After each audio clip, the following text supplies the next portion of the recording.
Yo, Pat. You said you wanted to talk, bro?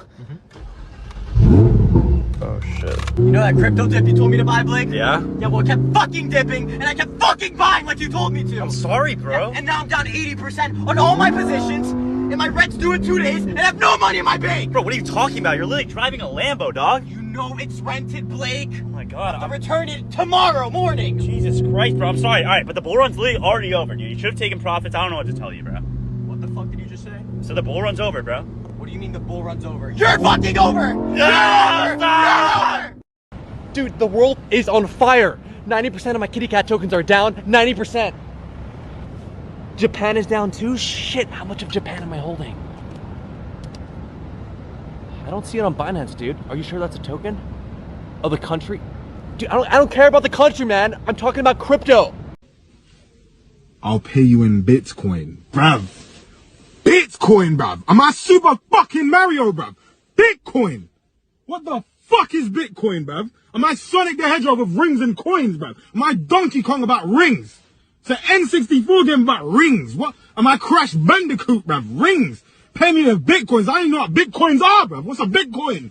I don't know what Bitcoins are. I don't know what Bitcoins are, bruv. What's a Bitcoin? I don't understand that. Thing. Sometimes you gotta cut family members off, bro. If they don't see your vision and they don't align with it, you gotta cut them off. I called my grandma the other day and I told her about Forex, and she said, well, what do you want me to do? And I'm like, I need you to join, grandma. If you join right now for the low price of $355, we can be millionaires by next year. And she like 96, so she might not even see 97, but the thing is, it's like, she didn't believe in me, bro, because she said she only had $200. I had to cut her off, bro. That's what Forex is. Slaves built the pyramids. Slaves built the Parthenon. Slaves built America. Slaves, this is your song. Thank you. Slaves. Thank you. Slaves. Thank you. Slaves. Slaves, this is your song. Thank you. Slaves, slaves, slaves.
I'm afraid of you because you give a really dumb answer. Let's see. Oh, what should I ask? I should have something really Magic stupid. Conch. Is E-Hex dead? Okay, Let's do it. Let's do it. I don't want to do it. Magic Conch, is E-Hex dead? Oh my god. No hesitation. All right, well, it's been decided. Show's done. Let's go. Look, Clarence, mate, it doesn't matter how many times we get beat down. What matters is that we get the fuck up and we keep fucking trying. You're right, Donny. Now, who the fuck are you, mate? I'm Clarence Claymore. Who the fuck are you, mate? I'm Clarence Claymore. Say it with your fucking chest. I'm Clarence Claymore. Show me what you got, mate. Take that. Fucking touch me, cunt. Fuck, mate. We got a lot of work to do. Don't gamble. Oh yeah, don't gamble money that you can. Man. I mean, unless it's a lock. There's no such thing as a lock. That's the Unless it's a lock. If it's a lock, Oh my God. That's it's a little different. Stop gambling, alright? You're one spin away from generational wealth. Your daughter's college tuition is one spin away. Put your life savings on black. Remember that. Just go to Vegas, and if you lose, just keep getting loans. Remember this. Just keep spinning, keep gambling, keep gambling. You can't lose. You literally can't lose. You can only quit. Nobody knows about that fucking degenerate life when you're fucking down 40,000 and you battle the fuck back. You say, you know what? I'm a fucking strong, independent man. And you're not gonna tell me I should go to bed. I'm gonna battle the fuck back. And I'm gonna fucking get my money back. And guess what? I got my motherfucking money back. That's right. We're gonna sit here talking all night and we're gonna go fucking gamble. Fucking go. Money isn't real. None of this is real. This is just... It's free. It's free. What do you mean free? Free money. Lose it all. Lose it all. Andrew, I know you said money isn't real, but I am getting fucked.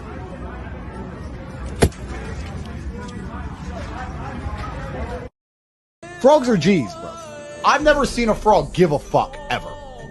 Frogs are G's. He's on the lily pad. Safe. Eats the flies. No. Flies come to him. He doesn't hunt flies. Gay ones do. Just chilling. Fly, boom, done. Where the gal them? They come, make new frogs. Safe. Lily pad. Chilling. Big boss. Cicero, Godfather. He's sitting there chilling. A frog is the ultimate masculine role model. He's just sitting there just running his business. Nah, cause this nigga think he tough. I don't give a fuck, bitch. I don't give a fuck about none of that pussy ass nigga. Jumping ass nigga. You feeling froggy, huh? You feeling froggy, huh? Whole ass. Say something else. Say something else about my baby mama back here. Money when you buy. You don't make money when you sell. Every time the world goes tits up and everything goes fucked up, I smile because days like today are days I've made money. I'm actually cash poor. First time in my life I'm poor. I have like 100 grand for the weekend. That's it. But it's fine because I know in the future, Jah will bless me and I might have to buy another 812 super fast. Anyway, point is, if you're watching this and you have any kind of money, don't be a bitch. Scared money doesn't make money. Invest it. Of the day is cash. Every day. Cream. Cash rules everything around me. I'm flexing. It's Friday. In the Lambo. About to go spend $1,000 on dinner. Spend $20,000 in the club. Fuck 3 bitches. And I'll wake up tomorrow richer than I woke up today. I know what it's like, baby.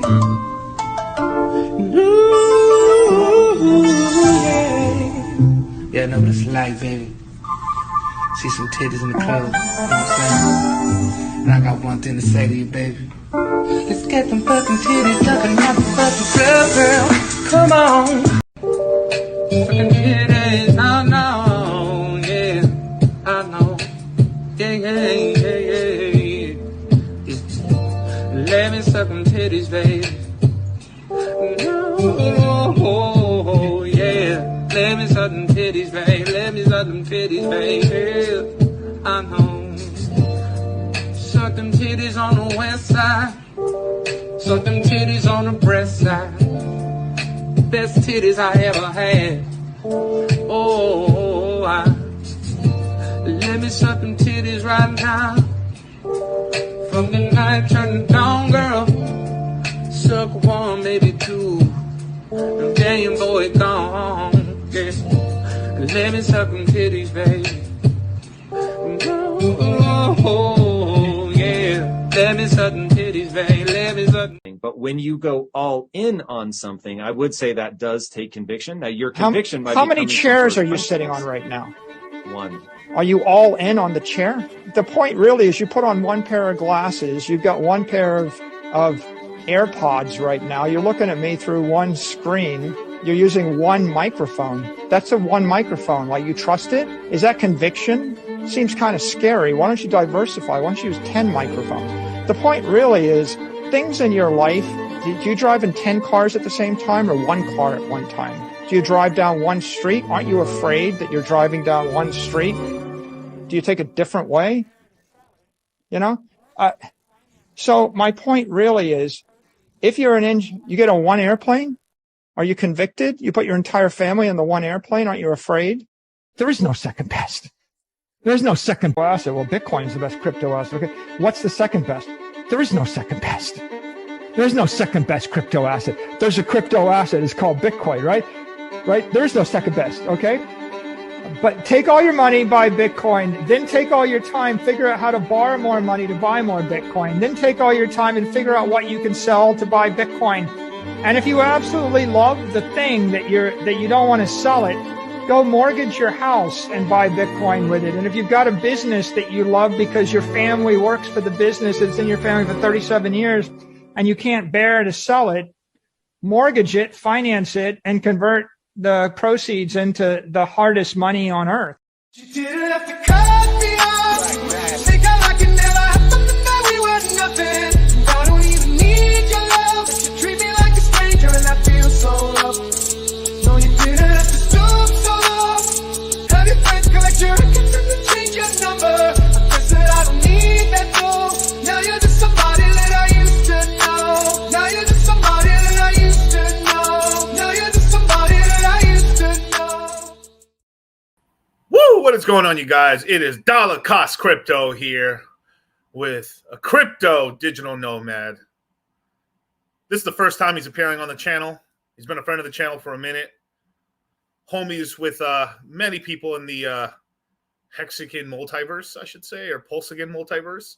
But we got Money Gang Crypto. What's going on, brother? What's up, Miguel? How you doing, man? Well, good, man. How'd you like the intro?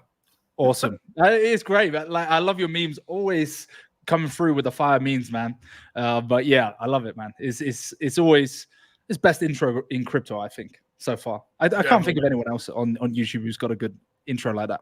Yeah, like I put a lot of hard work in trying to always bring in new memes. I always like taking the piss out of shit. Like I really I have Sailor talking about Bitcoin, which it's a smart thing to do. You should have some Bitcoin, right? Long term. Like let's be honest, right? Like we're gonna probably look back 30 years from now and be like, God damn, I was playing with Billies.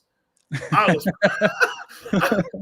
was playing around who knows how this whole thing turns out? Maybe I kind of believe it. I think Bitcoin will still be here. I think Ethereum will be here to some extent.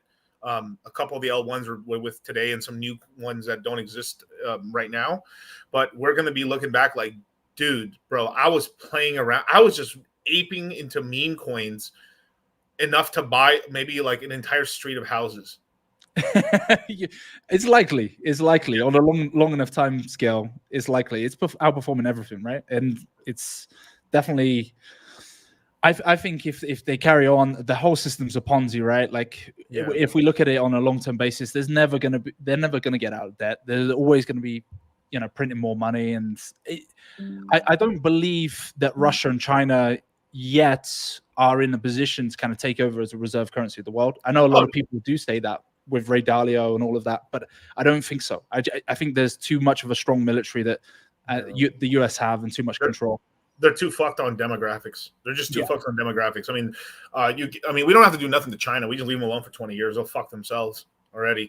I mean, Russia's already in problems already. The best they could do right now is basically hopefully secure Ukraine or wherever the hell they're going to attack and stuff like that, and try to maintain it and stuff like that. And hopefully that causes some sort of birth explosion and stuff like that. But right now, believe it or not, the Russian economy is actually doing really well.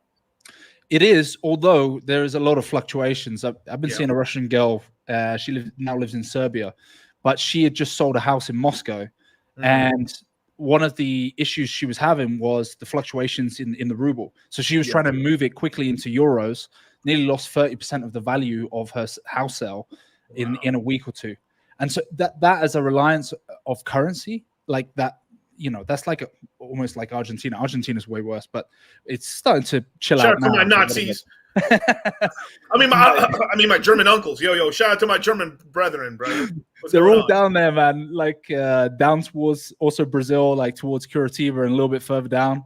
Yeah, they're all German previously German-speaking Brazilians, you're like, Yeah, I mean, it's kind of crazy. Like, what was it? Hidden Treasures. There's a couple of shows that actually went down to Argentina, and then there's complete German villages. They do not speak Portuguese or Spanish. Yep. Just German. Pure German. Insanity, bros. Even the Mormons in Mexico, like, hola, compadre, ¿cómo andas? ¿Qué pasa? Hola, señor. How you doing? Like, even the fucking Mormons in Mexico speak Spanish. Yeah. Bros, what are we doing right now? Them Germans, bro. Like, I don't know. Someone's great-great-grandfather is an SS officer somewhere. So, I might be heading towards that way. We'll see. I actually was told that it's one of the safest places in Brazil. It's right on the south coast. I forget the exact name of the place, but it's a German-speaking area. And someone was saying it's super safe. It's like the safest place in Brazil. So, yeah, I don't know.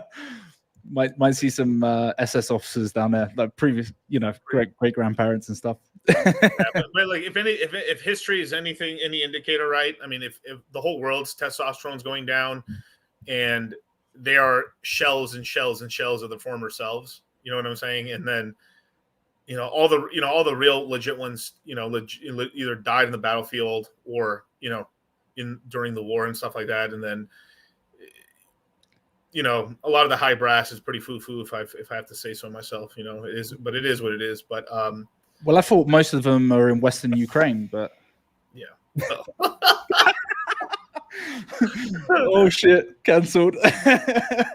So money. So yeah, bro. So money gang. So how did you start in crypto? I mean, what's your story, brother?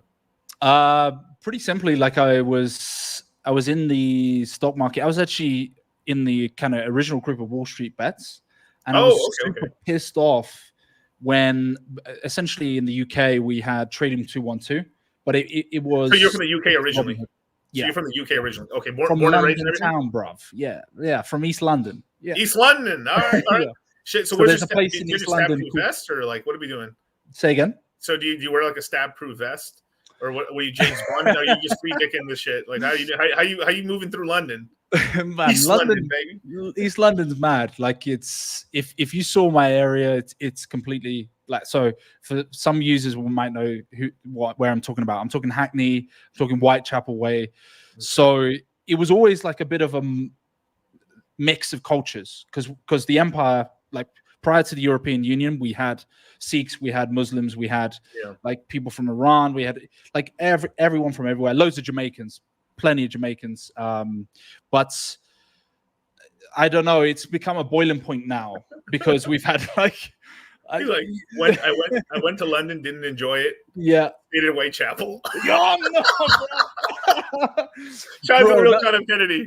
I was born in Whitechapel, so there's the Royal London Hospital there, man. Like, okay. Let's do it. Stuff it. If we get cancelled, we get cancelled. Yeah, it's like little Pakistan, okay? It's like so okay. Because I have to stop. All right, just because my audience is mostly American, but we got a lot of European, we got all over the world, right?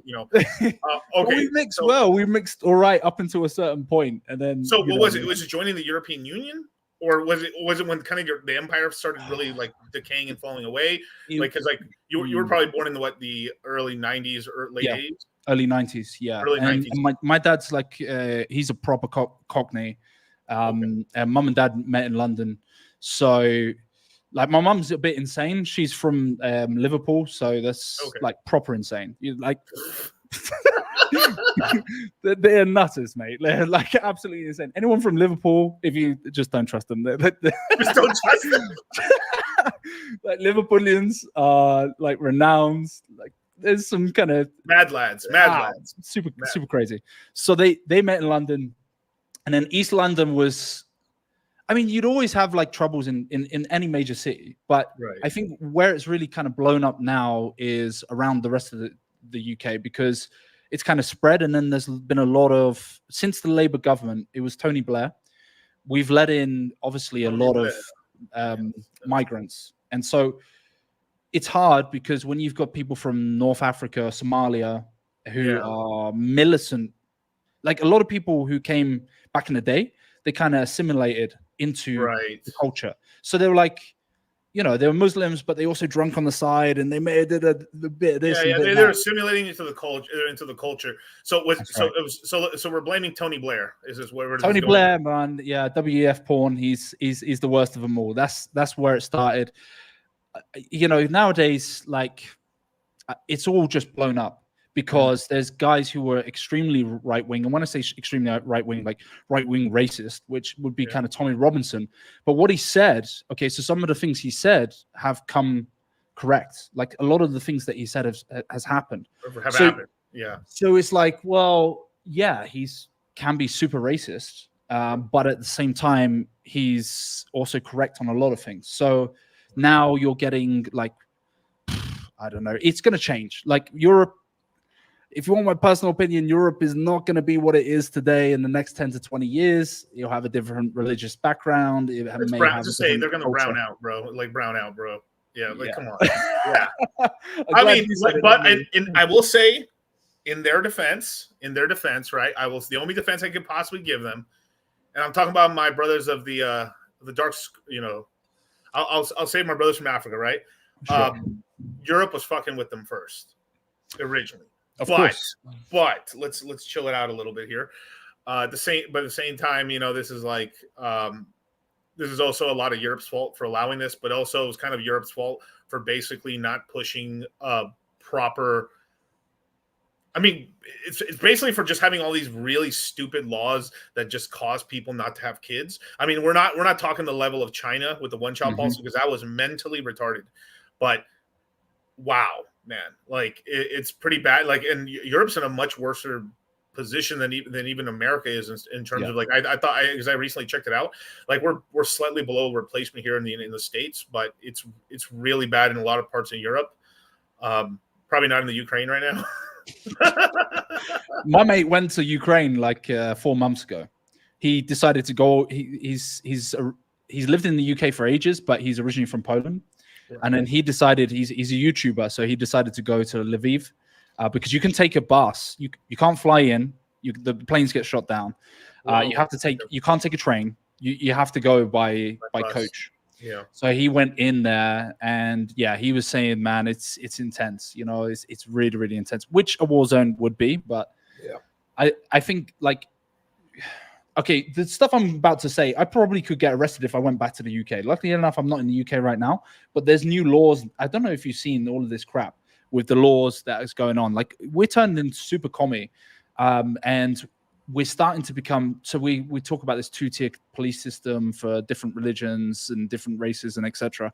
But it is becoming really weird. I was talking to my dad about it, and I'm like, Pops, you not see what's going on? My mum was really close to a stabbing that happened in Leicester Square the other day.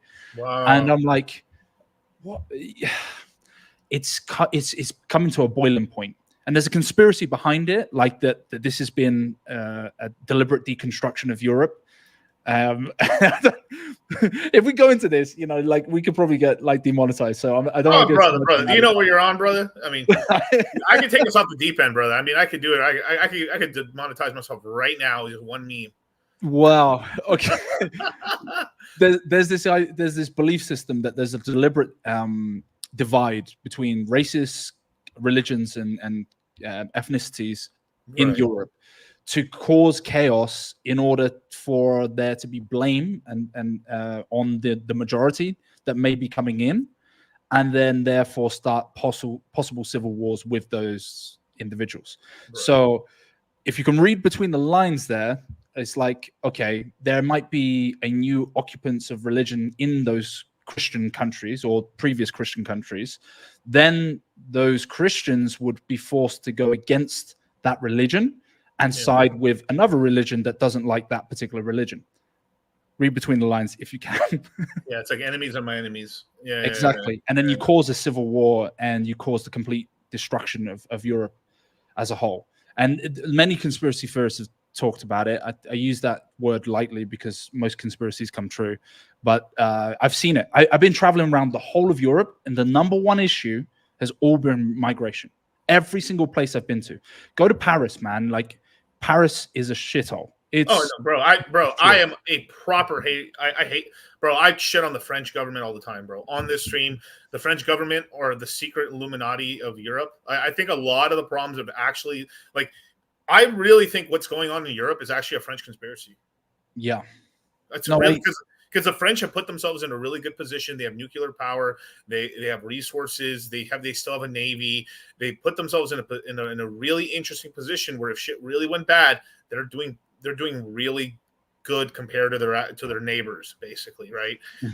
They've gone out of ways to basically bring up. I mean, because it was really, it was the UK and France and stuff that's really helped Germany out with money and stuff in order to like actually, get them on the right foot with it done really well. But then they've helped and passed a lot of retarded shit, like basically trying to have like a nation that's always under clouds invest $1 trillion into solar panels. Just really still like in Saudi Arabia. Okay, that makes kind of okay. Desert, yeah, of course. Okay, sun all day. Yeah, that makes sense. But it's really insane. When you really think about it. And I've had this conspiracy theory for a long time that's really what like the Illuminati of Europe is legitimately France, and they're playing. Yeah. They're doing stuff to make themselves look bad and stupid, but they're fucking up their neighbors more. And this has always been the French have always done fuck shit. The French were siding with the fucking with the South to fuck us over until we cut off the Mississippi River, and then they were fucked and they couldn't pay their fucking war bond. So the South the Confederacy's currency collapsed because we basically stopped their production of like cotton-backed bonds. Like they hear this fuck shit I'm saying. Do you hear this fuck shit I'm saying? And it's always the fucking French. Bro, I'm telling you, bro. Like every time, not the French people. I love the French people, but I agree with you on that. Government, fucking cunts, bro. And also, how did Le Pen not win? I still don't understand this because in the initial round, she was predicted to win. Like I've spoken to so many people that like Europe is going deliberately more right wing. Like you look at the Dutch, they're trying to push in. I've forgotten his name. There's been a kind of push for more right-wing individuals, but Le Pen, I thought it was guaranteed. I think there's voter meddling in that particular election. Oh, that one, yeah. You want to hear some voting meddling, bro? You want to hear some real, no, bro? I'll put the Europeans on, bro. Look at the president of Mexico. Jewish lady in a country that's 99.9% Catholic. 99.9% like Catholic. You know what I'm saying? I'm talking about even a lot of the now everyone like some people do practice a couple other things like it's shades of Catholic of being Catholic, it's Christian, a little Protestant here and there, but it's all Christian basically, right? And I'm talking even the native Indians of Mexico are fucking with Catholicism.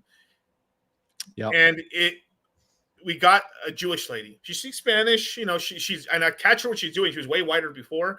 What she's been doing is going out in the sun, getting sunburned, trying to make her skin tan. Like, and she's been doing that a lot, bro. She's smart. Like, I've seen, and she's smart with it too. I can't hate. I gotta respect game. Game is game. I've been seeing her going to all these small villages and like dancing with the local politicians and doing little Mexican dances. And like, she's like getting swung around by the dudes and shit. So I'm like, all right, cool. But within one day of her winning the presidency, she was shaking hands with Larry Fink from BlackRock. Within one day, and in that election, there was 38 assassinations, not attempted assassinations on people running for the president of Mexico. So 38 people running for the president of Mexico died, and the unofficial number is over 100. Fucking hell. But she won. But she won, bro. But she won, man. Suspicious. And then you've had all kinds of weird stuff happening down there in Argentina. The Argentinian president's basically like he's doing okay. I think he's doing a good job. But I also think he's a plant. I think he's a plant. He's a plant. Yeah. I mean, straight away you saw he was with the quick Kipper boys.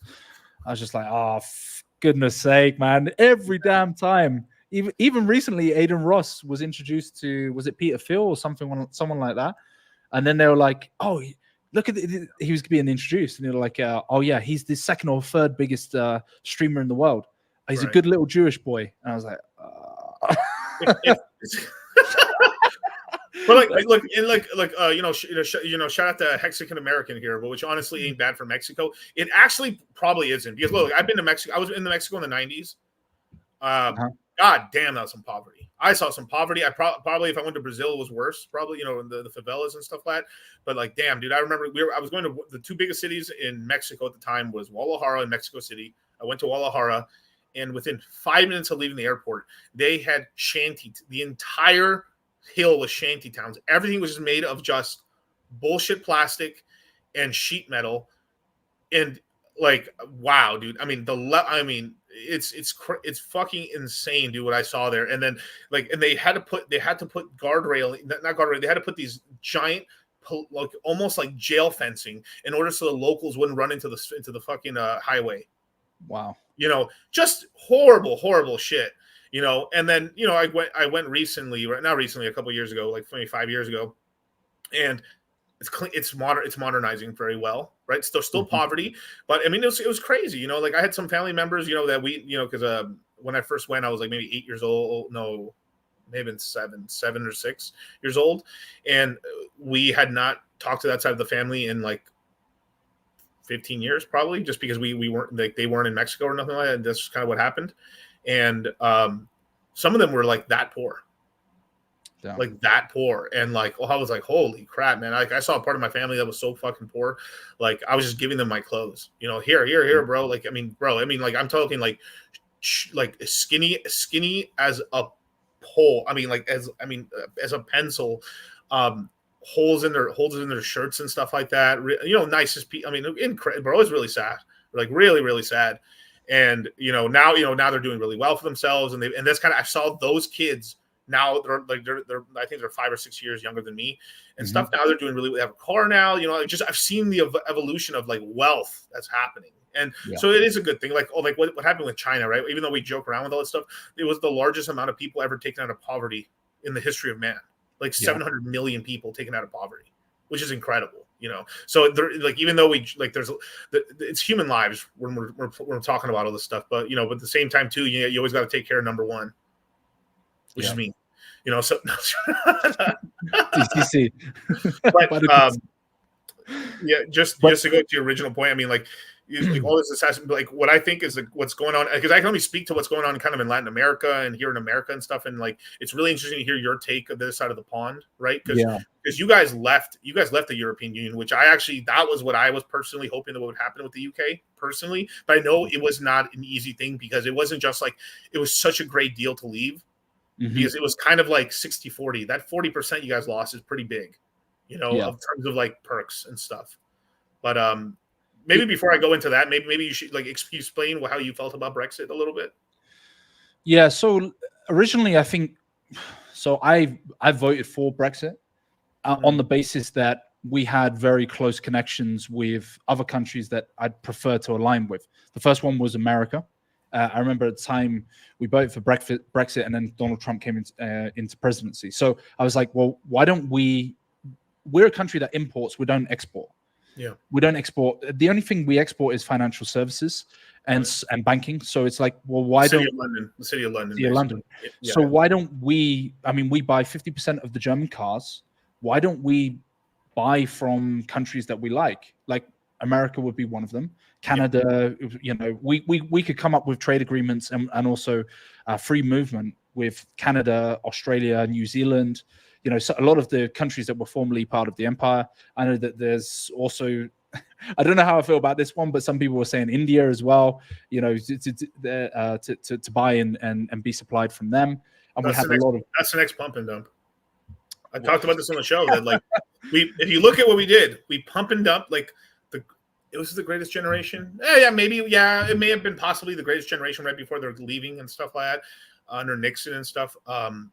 Maybe been a very old boomer. I mean, but let's just say it's like the greatest generation or in betweeners. And they basically opened up China, and it's effectively since the 70s we've done a 50-year pump and dump, right, on China. Like that's what happened, and then the exiting happened. The first exit started happening probably early 2010s, and the final exiting of the real exiting was when Trump started putting all these tariffs against China, and real factories started moving, and then all COVID happened, and the COVID was the final nail, of like moving. Like the industrial plants have to be deglobalized and more centralized. So instead of 40 countries, maybe it's just 15 countries or 20 countries, you know?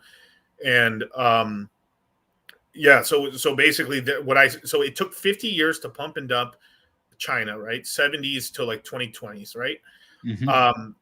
They're not doing it with India now. They maybe started maybe 10 years ago or so, but like this, I think that we're going to pump and dump India, because like why would we have, you know, the head of Apple, Facebook, Zuckerberg, I mean all these dudes, like why would they all be showing up to some random fat Indian dude's wedding?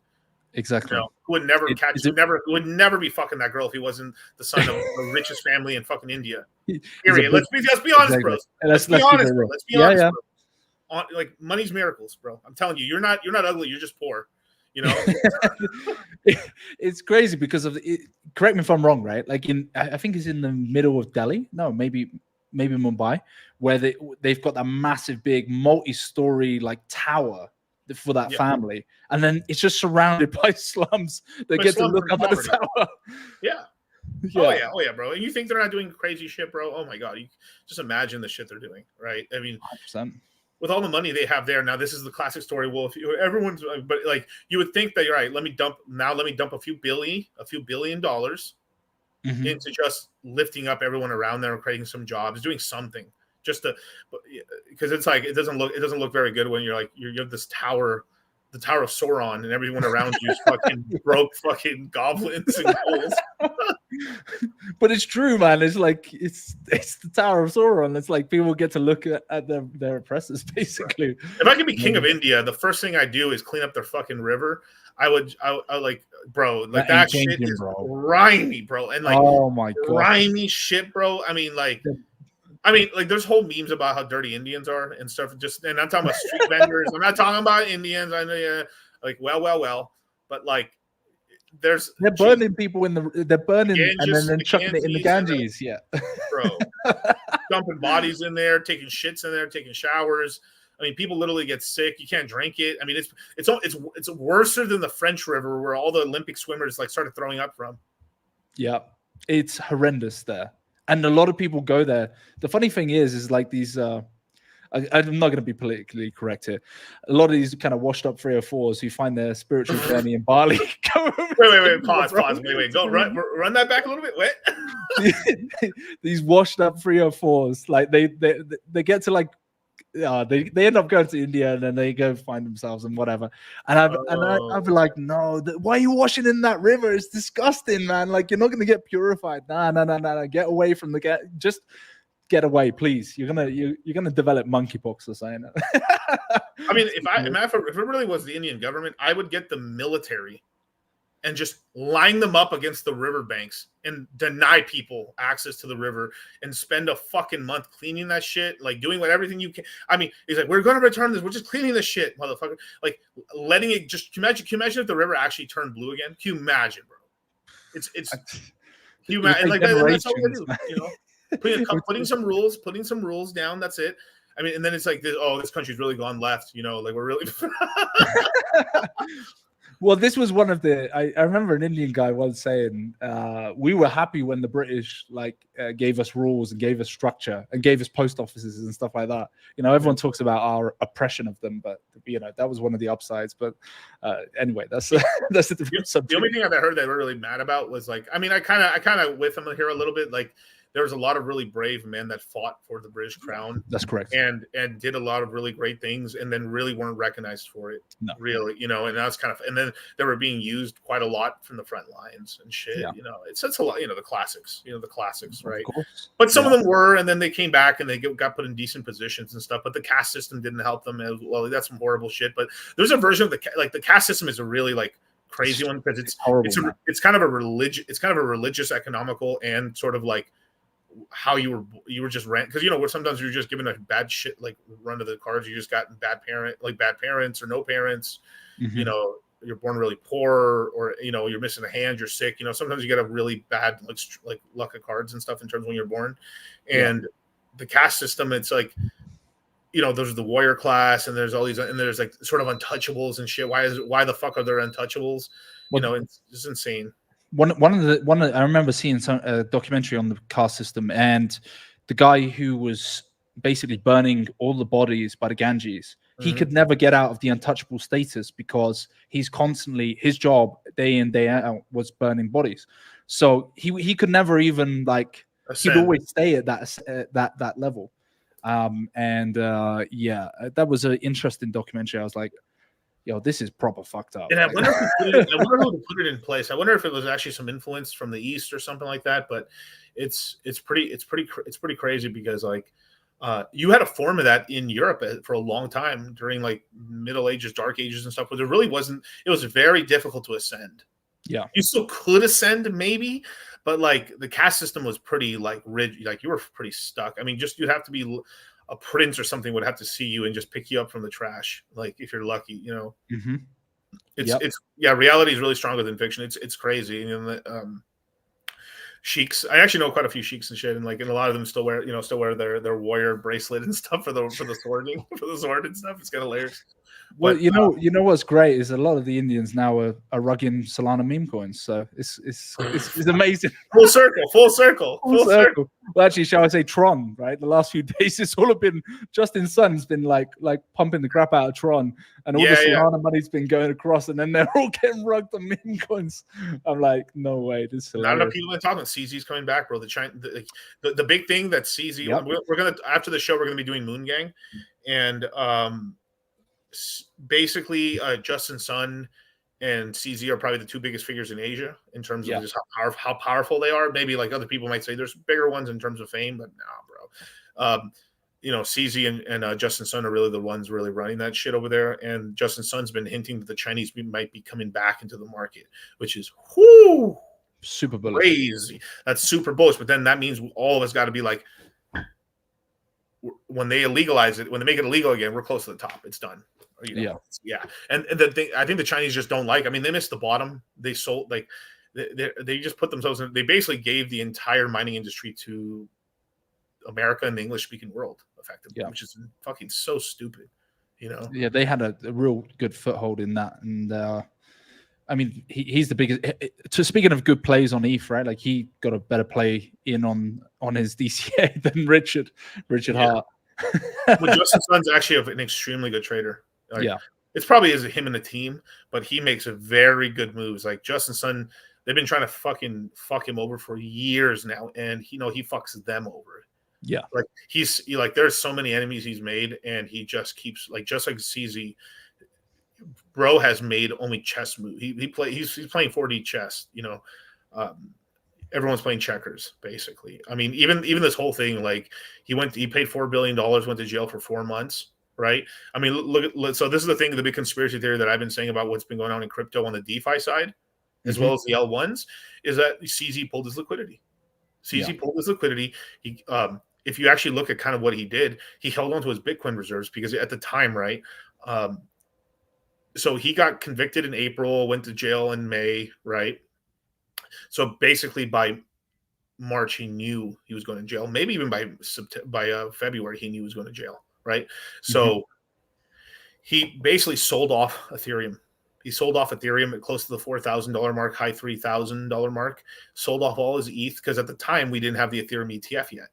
Yeah. At the time. So if you think about it like strategically, well, there's no ETF for Bitcoin just yet, so Bitcoin's probably relatively stronger, going to hold up. So I'd rather so he dumped a bunch of his ETH into BTC, and then pretty much just started pulling liquidity and like just kept running the exchange how it is. But he pulled a bunch of money and investments and stuff from going out, and so that pretty much stalled out the rest of the system. And that from there, right, it topped out in March, started going down in April, went down crazy in May, and it's been going sideways since. Basically, Binance tokens held up pretty well. It's only gone sideways, basically. But like, didn't it do an all-time high already as well? Yeah, it touched its all-time high.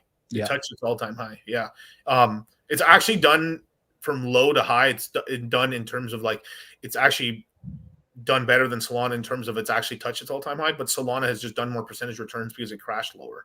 You know, $9 to like I think it hits $200, but like it's crazy when you think about it, like how everyone in the world's like jacking off to Solana, and the whole it's the market's darling, and it hasn't broken its all-time high. It went to $200. Yeah, but it never hit all-time high. It didn't hit all-time high. It does have 50%. Ansem was selling at like 150, I think, as well. Yeah. Like Yeah. So that's like one of the biggest Solana influences. And when I see that, I was like, okay. And also the inflation rate as well. That's another thing. Like I like degening on Solana. There's some pump funds, but it's really just like gambling money, to be honest. And now all my boys are moving towards Tron, and then they'll probably move towards BSC, like just for gambling. I'm money. on BSC now. I've made the moves into BSC already. Maybe I need to start bridging tonight then. I bought a bunch of cake. I bought a bunch of cake in the $1.50 range. Yeah. I bought a bunch of cake in the $1.50 range. I'm in the BNB cake pool right now, and I'm holding a ton of liquid. I've been DCing. DCing a good. I'm probably going to end up having either well, maybe I shouldn't say. I think I told you already how much I did already, but yeah.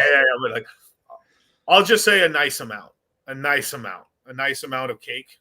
It's ultrasound cake. It's like I've been saying that because we all know that the idea for Ink token and PulseX came from PancakeSwap, right? So Cake token is literally Ink and PulseX all in one token. Yeah, don't say it, John F. Kennedy. Yeah, I've learned my lesson. I've had some people in here super jealous. It's like, why are you even streaming, bro? If you got into Pepe so early, I was like, well, because I want him to get richer. I want to make more money. I want to get more payment. Yeah. Of course, it's all selfish interest. Why not? I mean, you've been consistent. You've been around since the stuff going off in the bear market. I mean, you were saying about Ponky as well. Is it Ponky? Yeah, and Solana, which I thought was awesome. Like, follow those guys on Twitter and on the Instagram. I love their little videos as well. They've really popped off. But yeah, like you said, Solana's really had that kind of move up. But I've been waiting for I think BSC is going to do very, very well. I thought it was just weird. Like it just seemed stagnant. It just didn't seem to like stuff on it. People weren't talking about BSC after ZZ going to jail. And he's out late September. He's out. Late September. That's going to be bullish. You know what else is happening in September? Interest rate cuts. Oh yeah. Interest rate cuts. I'm going to be reporting on that shit like a motherfucker, man. Like, because once the Fed says that they're not like the interest rate cut's big. That's the big news, right? Mm-hmm. We're getting 50 to 75 basis points cut. Cool. 75. What's his name? George Gammon's actually really leaning towards 75 and stuff like that. But the thing that I'm really listening for is that we're no longer going to run off the balance sheet. Whew, that means we are no longer contracting in global liquidity anymore. We are actually expanding. Like the Bank of Japan is doing bond buybacks. So is the Treasury doing bond buybacks? I think we're doing $50 billion a month in bond buybacks. So at that point, with lowering interest rates, the money supply will start growing. So we're in a really, really good zone where things are going to start getting kind of interesting, because once global liquidity increases, so will Bitcoin and Ethereum and everything else. And we get CZ back. Him putting his money back into the market, I think he's gonna. I already see. If you actually look at what's going on with Tron, check it out on Moon Gang, you guys. I'll be talking about a big thing version of this in the courses as well. I got a very detailed like 36% in terms of like volume this week. Yeah. It's really climbing, and I just kept seeing it all over my feed. All the Solana guys saying that they were bridging to Tron and then kind of getting rugged a little bit, but Justin Sun's got the sun meme or sun pump dot sun pump done fun, and then you're like, oh, it's probably some fake shit. No, then Justin Sun's over here retweeting it and fucking doing all kinds of shit. I'm like, oh my, he's like, you guys tweet me the name of any based ass like Chad, what's called meme coin coder and chef. I'll put this fucker on the docket. Let's pay him. I was like, God damn, Justin. Okay, yeah, that's how you do the marketing, brother. That's how you do it, bro. 100%. And it's like it makes me like wonder, like, why are people so bad at this fucking shit? Like, especially with the money that some people have gotten from SAC funds and stuff, or whatever the fuck they've gotten, or like people have gotten in terms of investments as VCs. Fuck, people suck at crypto, bro. Like, if you really had 20 million liquid right now, right? You could do so much with that, bro. You could do so much. I mean, you could fuck off 5 million of it and still be good, bro, and still keep going. I'm very unimpressed with what people have done. There's a lot of money that's sacrificed in Pulse Chain ecosystem projects and stuff like that. But even outside of Pulse Chain too, like I know tons of projects that are getting VC money and they're not doing shit with it. They're not doing they suck ass at it. They can't even properly buy the bottoms. They can't fucking do it. They can't trade. They can't fucking invest it correctly. They're fucking scared. They have it in like, it's just stupid. I mean, it's just basically they all suck. DCC, you need a sacrifice phase, man. Yeah, you need to bro. launch a project, bro. Yeah. No, but I reckon you could pull some people in 100%. Oh no, I know. I know I could. I know I could do it. And to tell you the truth, I know I could do a really great job.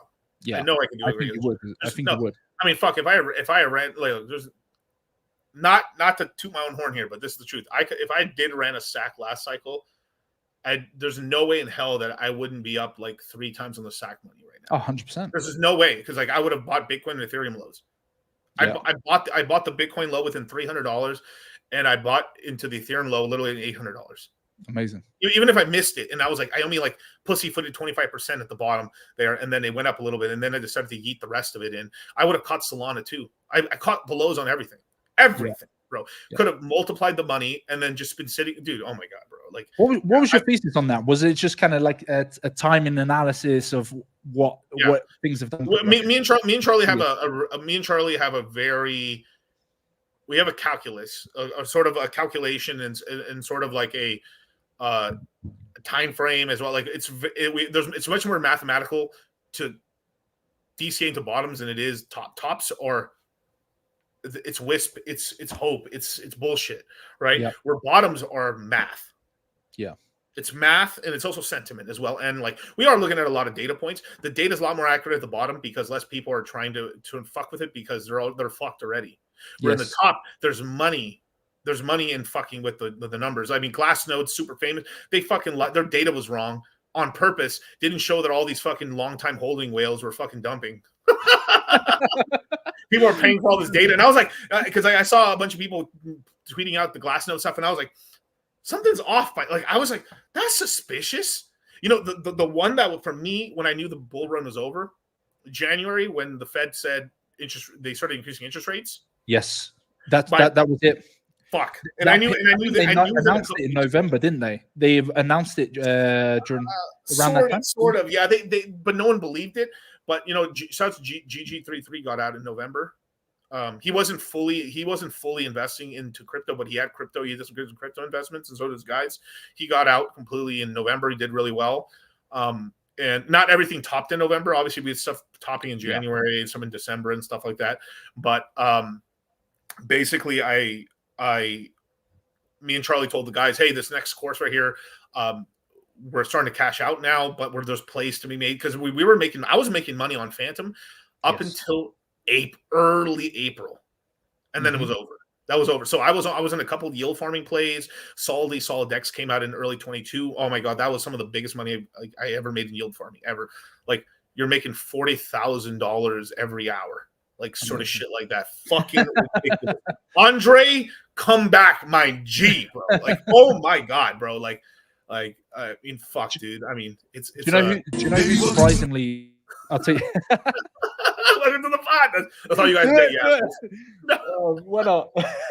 All these solid decks was the crazy shit, because imagine yield farming with no impermanent loss, earning 10,000, 8,000 APR. Incredible. That's like the first days of when 9inch like first launched, they made a mistake on the APRs, and people were earning like the 25% of their bag in a week or something crazy like that, and then they had to bring it down within the first few days. But yeah, so that's the kind of APR you're talking, 10,000 to 25,000%. And Joe, that's a real story, bro. That was real. Anyone who was there was like, dude, solid X, the whole thing. Andre created Aerodrome, Velodrome, Equalizer, all come from Andre's technology. Wow. Like it's all real. Basically, all the newest innovation that's happened in DeFi all came from Andre. Andre Congre is dropping 4 new projects when Sonic launches. Do you know who's really bullish on Phantom that would surprise you? Like I was wallet watching a bunch of celebs, and Logan Paul is in Phantom yield farming on there. Yeah, he's really into it, because I basically tracked his wallet when he did that NFT and then NFT launch, and then started sending funds across. And yeah, that was one of the surprising things. That was like on deep. You gotta show me that later. I want to see what he's like. What's his yield farming? That's interesting. But there's really only, like, from what I've seen, there's about 4 or 5 projects on Phantom even worth yield farming. Everything else is kind of no point really. There's really no point. When does Sonic release? The end of this year or November, December? they're market timing a little bit. They need Ethereum to start doing really well. They need things to like kind of start popping off. I think by that time, deep quarter 4, we're doing pretty good in crypto, and I think they'll just release it. They're really good at market timing, basically. And FVM, Phantom Virtual Machine, can be rolled out in any EVM chain, right? Any EVM chain. So right now, currently, it's on Phantom. Phantom Opera is now running full FVM, and it's pretty fast. Basically, the fees aren't going anywhere. It's 10 times fast. It's 11 times faster than it was before. Yeah, and it basically can be ported over into anything. So any Ethereum 2.0 chain can use it. So Ethereum Pulse chain, I think it can also be used on layer 2s, but I think they have to like jerry rig it a little bit. Now, what Sonic is basically they've adapted their code. It's a brand new chain. They've adapted their code in order to run the FVM even more better. So basically, they're going to be the fastest block. You know, but it's like fastest blockchain shit. But like it is true though, like because it's super quick. I tried it in testnet. It's super quick. It is extremely fast, and this was one of the things that I was trying to say to people was like you could just like you said, you can implement it into any EVM chain. And we talk about why Solana's got popular. Maybe it's the speed, and maybe it's the cheapness of fees, but you know, like I think that's going to be replaced with what's coming in from Phantom and implementing that into EVM chains. I mean, the Ethereum Foundation and GitLab have both invested into Sonic Labs and into Phantom, and they're some of the people who also. I mean, it basically looks like they just invested into it in order to have access to it. Pretty much is what happened. GitLab gave them a bunch of grants and stuff to a bunch of projects. So there's been some Ethereum Foundation money rolling into Phantom. So there's definitely some collabs going on. A ton of VCs. I can tell you right now, Tether USDC, as well as Aave are both all porting over. Synthetics might actually launch their project also on Phantom. They're friends with everybody, and you know, a lot of these guys, Kane Warwick and all these guys and stuff like that, they're part of the whole kind of DeFi, you know, the first DeFi wave mafia and stuff. So all the main sort of big asset holders on Ethereum are all porting over and having opened up a shop on Sonic basically as well. So it's going to be pretty big, I think. I think it's going to do pretty well. So I'm pretty allocated into that ecosystem and stuff like that. I invested quite a lot during the bottoms, but been DCAing on as it goes down. It's very volatile right now, right? So which is what I do like that a little bit, because when it goes up, their underlying assets go like this. What I really like about the ecosystem is that when it's kind of this whole thing where like when the main L1 pumps, the underlying assets pump even more, or at least equal to. So you have this opportunity to like, wow, like there's assets like something like Velodrome, I'm sorry, with Equalizer, right? I didn't buy it at the exact low, but I bought it when it was worth dollars, and I had pumped up to $22 while paying a fuck ton of income off of it as well. Like it was like huge W. It's ripped down to the lowest $3. It's now sitting at I think $5 right now. These protocols really work. I mean, right now what's going on, if you actually look at what's going on with Curve Convex, they're basically failing because the guy running it's a fucking faggot. He's a fucking faggot, and he levers out his entire. He doesn't care about the project anymore. Really, he just basically uses as a piggy bank. And he's a faggot. FA. Bring back the word faggot, man. IT. There's a reason that IT is at the end of faggot. Remember that, you know. But because you convinced my boy Hexy. Hexy loves Phantom. He's like, you know, he's super into it. I like it. I gotta be honest. Like I wish I bought the lows. I wish I diversified myself a little bit more, but I'm kind of happy. Right now's a good time. Right now's a good time. It's not you're buying under $1. You're buying under $1, bro. Yeah. The whole thing is like you're buying 2 for $1 right now. 3, and at the lows, maybe at the recent lows, you could have bought 3. No, you could have bought 3 for $1, maybe, or something like that. But like, as long as you're buying under $1, you're doing pretty good, basically. Okay. Under $1, you'll be all right. Doing really good. Yeah. You basically everyone in here should be buying. Like, if you guys are here right now, you guys should be buying Phantom below $1.50. Really, you guys should be done buying by $1.50, pretty much. But the way it's going to work is once it launches, you can convert your tokens over 1 for 1. Doesn't matter if you have the Ethereum version, which a lot of exchanges like what is that one exchange? Crypto.com, I think, and Mm-hmm. Gemini both sell the Phantom Ethereum version, the Ethereum placeholder token. I mean, sorry, the Phantom placeholder token, and only Kraken and one other exchange, I think, sells actual Phantom. Okay. But those tokens all when they goes live, they can convert that into, so you'll get the Sonic token 1 for 1. Okay. Yeah. That's Well, pretty good. yeah. Will the exchanges swap it? No, they will not. Just like with FET, a lot of exchanges don't want to deal with the gas fees or whatever. They just don't want to deal with the bullshit. So we gotta exchanging manually. So I'll do a whole tutorial on it, and I'll put links out and stuff for the guys in the courses and in the chats and shit. But it don't worry, this shit ain't happening until the end of the year, bro. So we got time. Do you remember when Phantom were doing basically builders on the chain? They were doing like a leaderboard whereby people could participate in it, and they would get a certain allocation of Phantom. Funnily enough, who was number one? I'm pretty sure it was Zen. I'm pretty sure it was Jack Levin because I'm pretty sure if this is Phantom, I'm pretty sure they didn't get nothing. I'm pretty sure they didn't get nothing because I swear I saw them on the leaderboard in like the top 2, top 3, and I was like, no way. There's no way that there's no. I would have heard about it if it was on Phantom because Phantom was dead quiet. I would have heard. I mean, if they did, good for them, but I don't think they did. I really don't believe they did. Like, I mean, there were a bunch of butt pirates. They literally, just clogging up chains, and I mean, yeah. They should have kept if they wanted to become somewhat. They should have just kept up their bullshit on Bitcoin. Eventually, enough people would have been pissed off, and maybe some people would have invested. Just because because the Bitcoin one was the one that was very interesting. That was like, okay, because they're doing something on there with the ordinals and stuff like that. So that kind of made sense because it's very low competition because a lot of these Bitcoiners don't know what the fuck they're doing anyway. Like, let's just be honest. But so them just having any experience in Ethereum and in Pulse Chain, that made sense. But you know what happened to Zen and stuff like that, and then here I might get crucified for this, but I don't care because I'll come back 3 days later. But what happened with Zen is kind of what was sort of happening with the whole Tangang war and stuff. And I don't hate Tangang or nothing like that, but like, but it's kind of like too many cooks in the kitchen, just too many projects, too many chains, too fast. You diversify. People did like, what do I buy?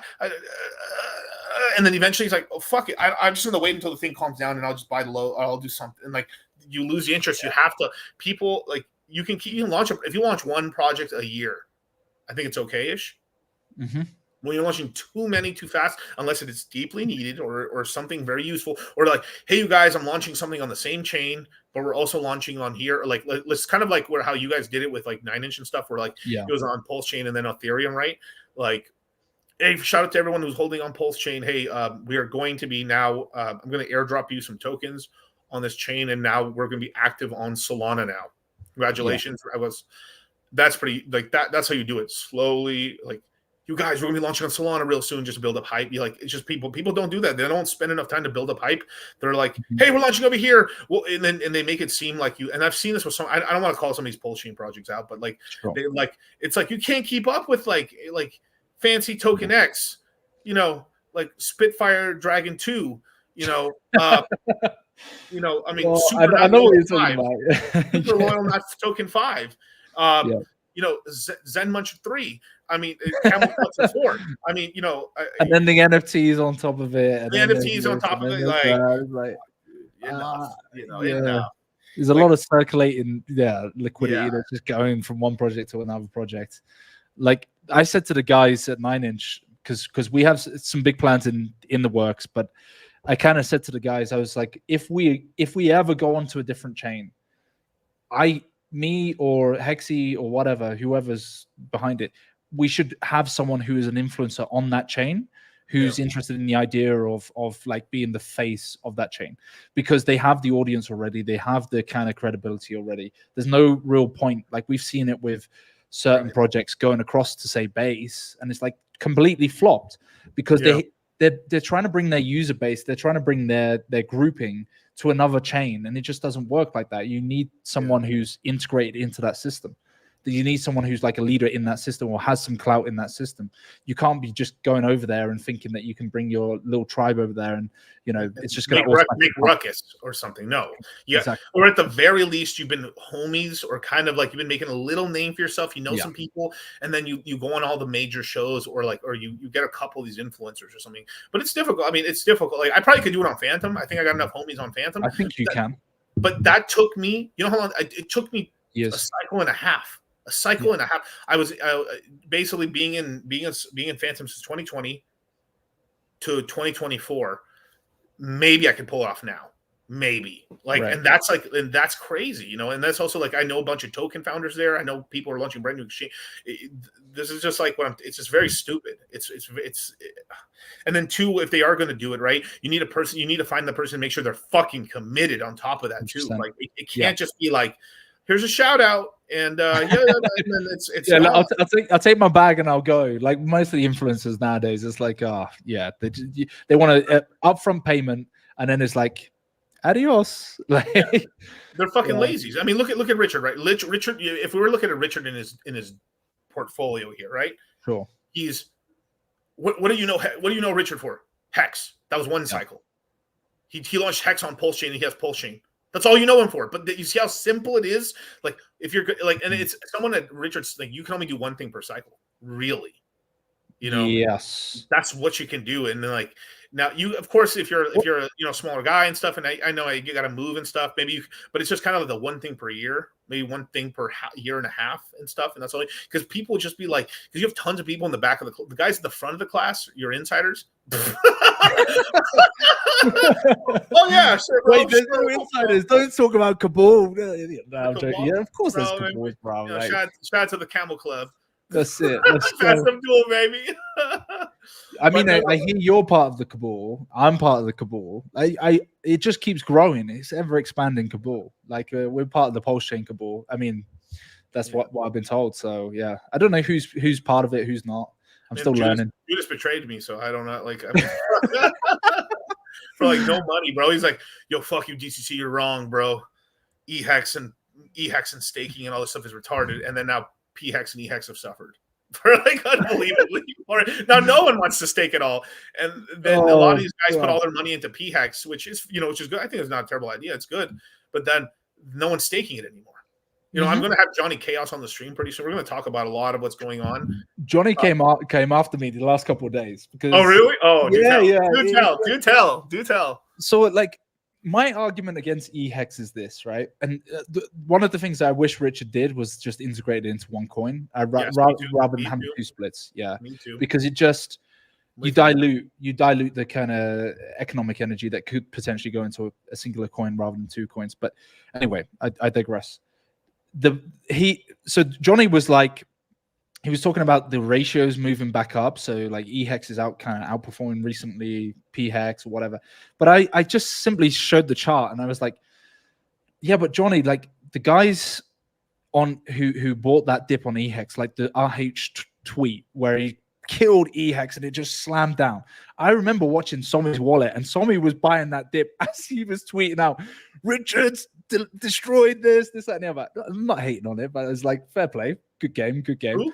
Somi was yeah. Okay. So he was buying Richard. I was like, what? No, Richard was not. Can you imagine Richard flooding E-Hex and he's like the main one buying of E-Hex? Richard went ham, bro. He was like doubling down. I love Richard. Richard's a homie. Shout out to him. But like, he also was like, he got kind of butthurt at this one meme I did. I reposted a meme that I think Stylo made, or somebody made. Was it Stylo? Maybe Stylo. He had made a meme where like, basically is like, the community killed E-Hex and it's him shooting E-Hex. Yeah. And from there he saw that tweet and started posting tons of tweets and me like, yes. and people were telling me like, bro, he doubled down on it. He was like, nah, fuck this. E-Hex is getting killed.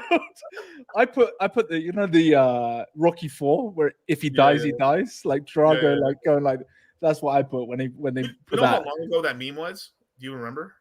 What the meme, the Drago meme? When did he tweet out E-Hex is dead? When was that? Man, that was I have to look at the charts really, but that was a few months ago, wasn't it? But I'll find it. at that point, I'll find it.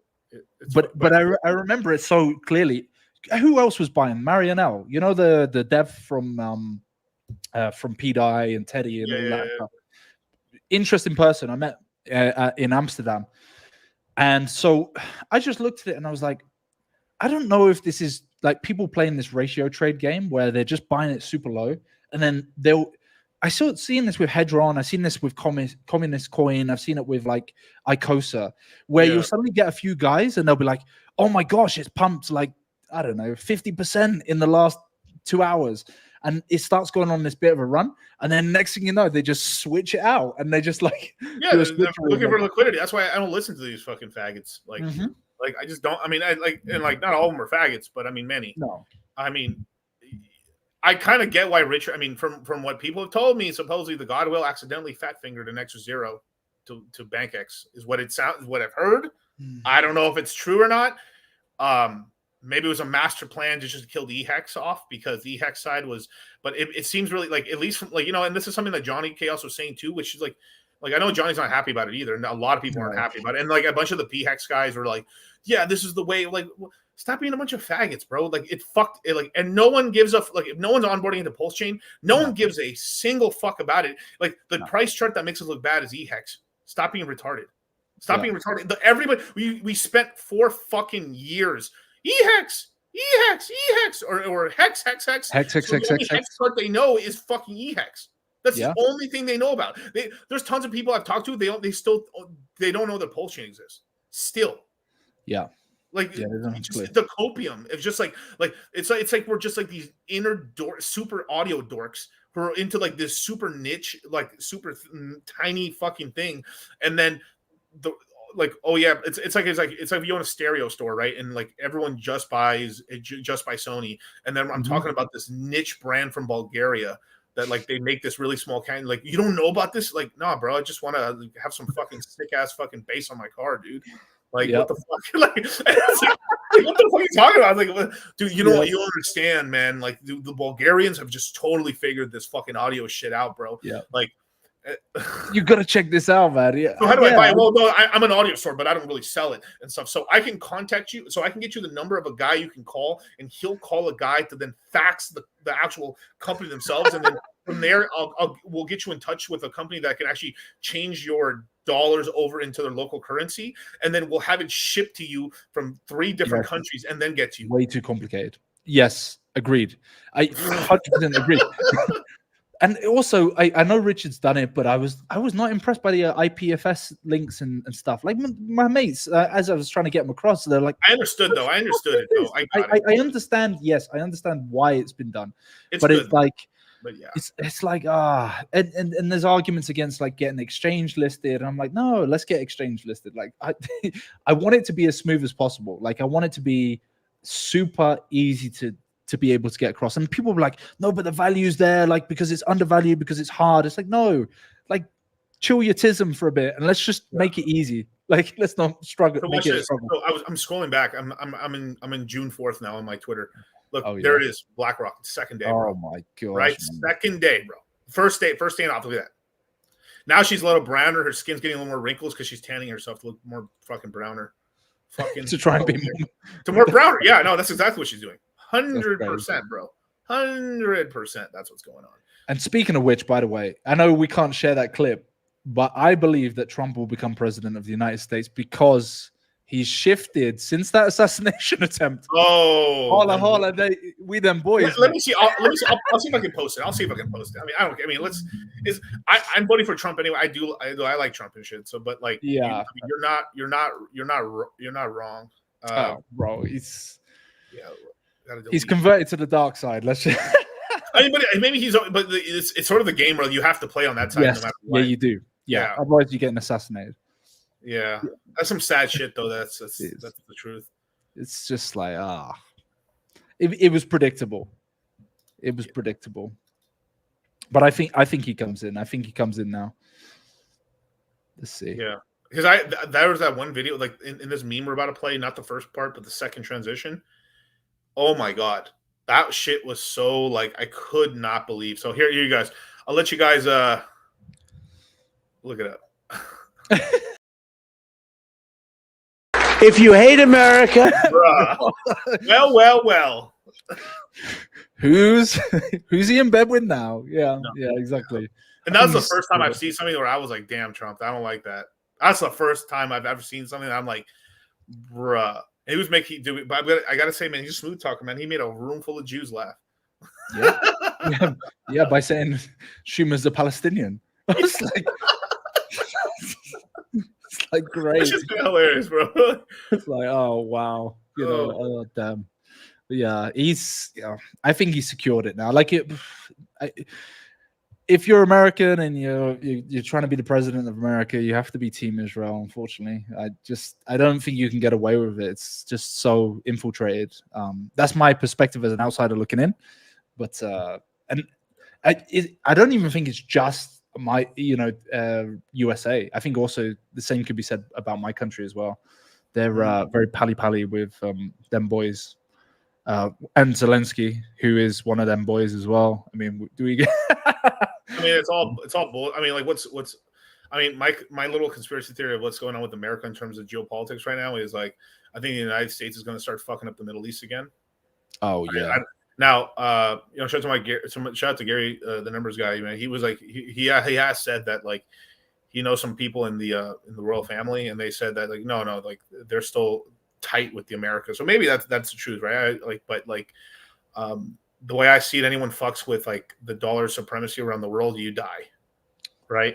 So I think all the stuff that's happening right now in the States is basically the United States is getting ready to like have a separate oil price. It already kind of exists, but like having a real separate oil price where we're going to get all our oil from just the Americas.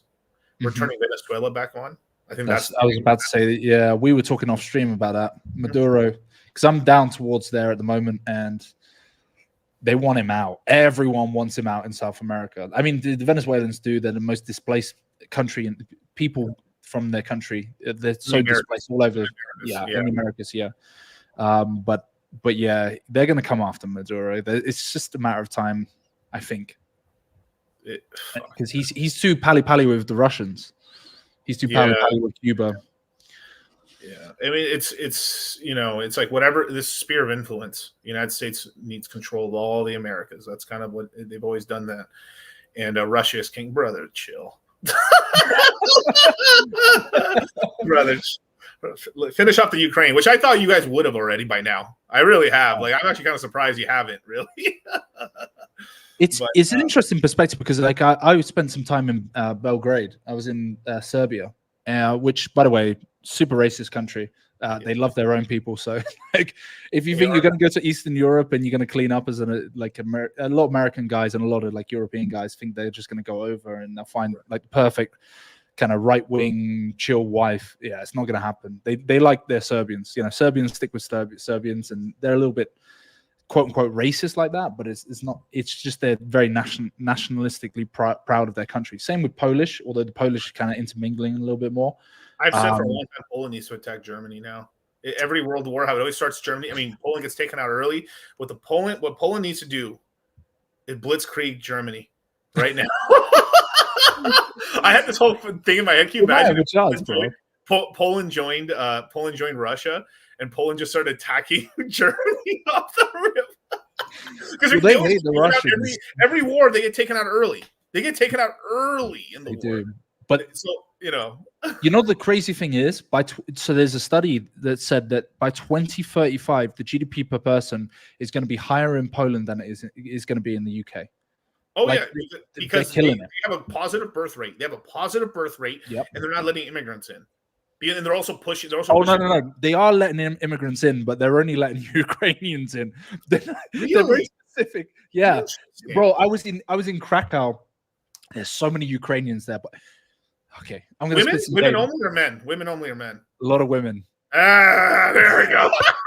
Oh, okay. This is all making sense now. Okay, this is all making. Can you imagine they're doing exactly what the you heard? All right, you heard how the all the Nordic countries why they're good looking, right? Is that when they went to rape and pillage, right? Yes. Raped all, but they grabbed all the chicks and only took the pretty ones back home. Bro. They literally left all the fucking 4s and 5s and 6s in their home country. That's why everyone's countries are all busted and haggletooth and shit.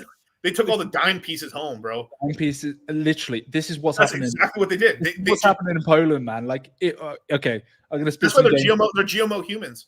My American guys, you want to go over there. You want to get to Krakow, and in the middle of Krakow Square, they always have like their so every week they have like a walk in the streets for Ukraine.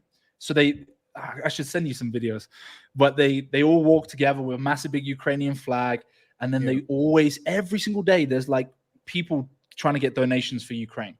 And it's all chicks, and they're all working there. They all work for like Polish airlines, or they work for the airline companies in Europe. And yeah, you know, if you want a dime piece from Ukraine, I can't believe I'm spitting game like this, but Krakow's the place, man. I'm not gonna lie, it's quite a nice city. And Bro, check it out. I found it. This meme started a wildfire in the pulse chain and hex ecosystem, bro. But it's true. It's true. Like Richard, it's true. Like, what, the community did not decide that. Nobody wanted this at all. No. And I felt for the guys because, like, okay, I spoke to Johnny about it, and I was like, okay, what's your split? And he was like, it's a 50-50 split, P hex, E hex. I said, yeah, okay, which is fair. Okay. But it was like, up until that point, remember Furu Finance? I used to, okay, I love a little bit. He just came back to YouTube yesterday. Oh man, bring him back. Just came back. I don't know, maybe because Johnny's tweeting a lot, so it'll wake you through. It's like the Joker and Batman, you know, like the two of them go at each other. I'm there on the sidelines, like, let me instigate a little bit. Let me just but yeah, I loved it when they were going back and forth. I know it was terrible because, like, okay, we shouldn't like the controversy and we shouldn't like the infighting, but then again, there's a part of me that loves Jerry Springer. You know, it's like, oh yeah. Jerry. Watching them two go at it. You know, I'm a big you know, personally, I'm a big Bill Nye the Science Guy. You know. Bill Nye the Science Guy. Bill Nye the Science Guy. Bill.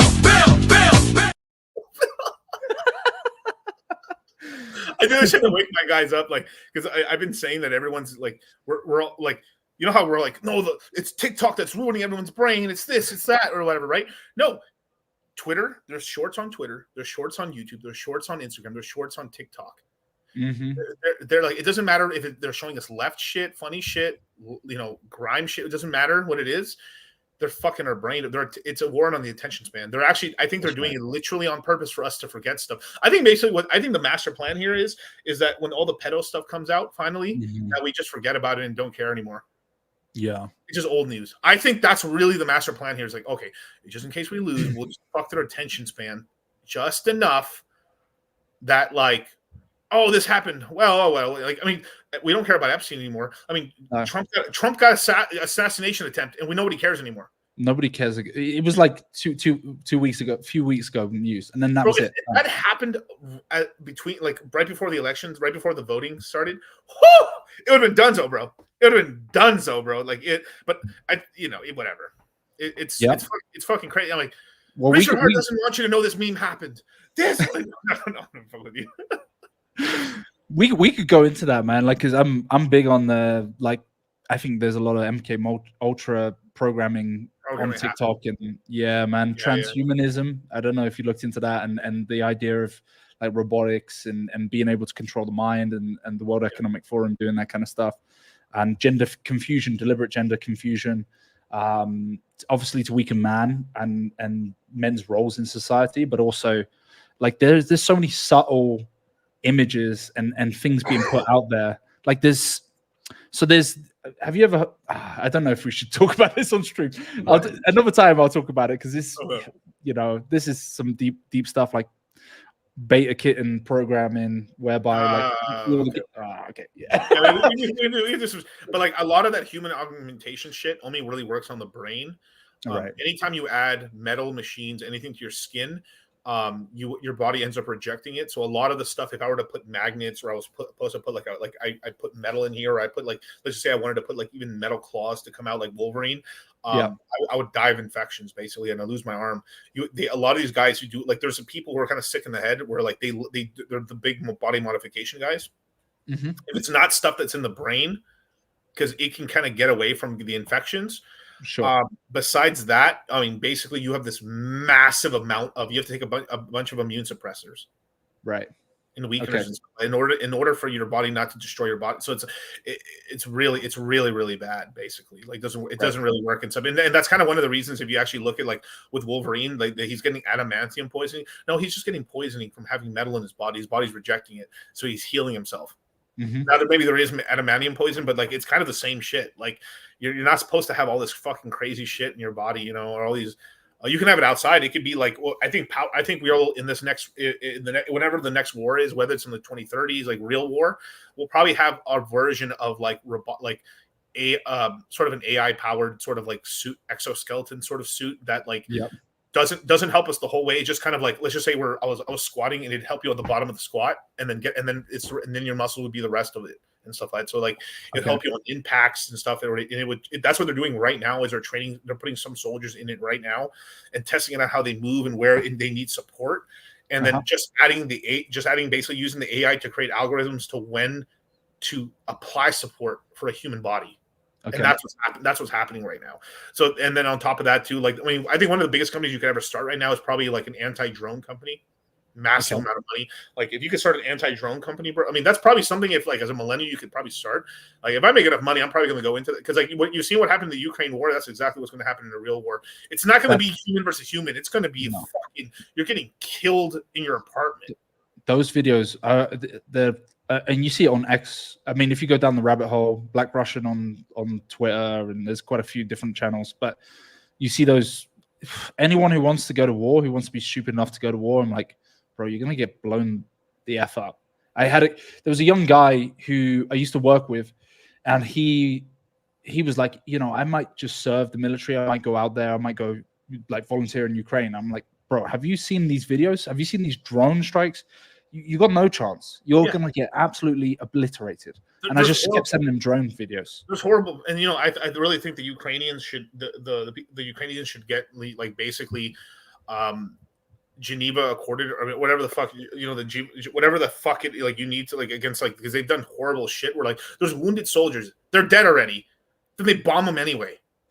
Yeah, they're they're fucking surrendering. They're literally, there's videos I've seen of them with the white flag. I'm out. I'm surrender. I'm they still fucking drop the bomb on him. No matter what, they're right on top of them. They're holding it up above. Yep, I've seen those videos. Bam, what the fuck is that, bro? I mean, but this was so egregious that this I'm not going to say this is the same level as World War One, but I mean, Hitler was in World War One. He got gassed and stuff like this, and him.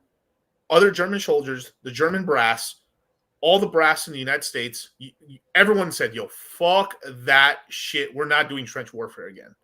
Right. It was so bad. I mean, we lost the amount of geniuses that we lost during that war. We're just sending people into the meat grinder. We still had this old 1800s mentality of charge, in a straight fucking line, and just getting fucking hosed down by a fucking Maxim gun. Retarded.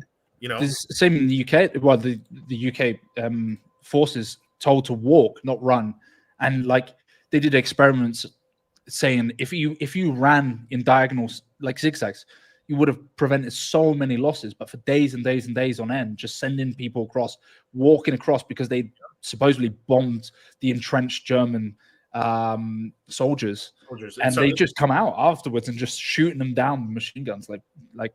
Yeah, it's crazy too. And then the UK, the UK had the most well-trained army at the time. Yes, and they lost their best. This how good they were. Still doing retarded tactics, but they were so well-trained. And so these are guys. I think they were. If I remember correctly, I think they were soldiers from the Boer War that was still around and stuff that entered in World War One. I may be wrong on that, so don't shoot me here. But these are very well trained soldiers, and they had really well trained from India. They had, and then I think it's the Burkas, right? Yeah, it was a certain amount. It was these certain expert soldiers that the UK had, and when they first went into battle, like it took a while to get them back into the into Europe. But once they did, they started mopping the floor with the Germans. But then eventually the machine gun fire wiped them out over time. But like when they entered, like it was kind of like the UK was not doing that well in the war, and then the real soldiers came in and fucking started going. It was incredible. It was like I think I remember reading seeing a whole documentary on it where like the UK was like, oh, we're about to wipe these floor. We're about to win the war now, and then they ran out of those soldiers and it was done. So from there, Gurkhas or something like that. I can't remember the actual name. This is World War One though. World War One. World War One. Okay. World War I. I know one of our. Yeah, is it? Yeah, I think it might be those. They're like these proper badass. Yeah, bad motherfuckers, bro. Super bad badass. bad motherfuckers, and we wasted them. You you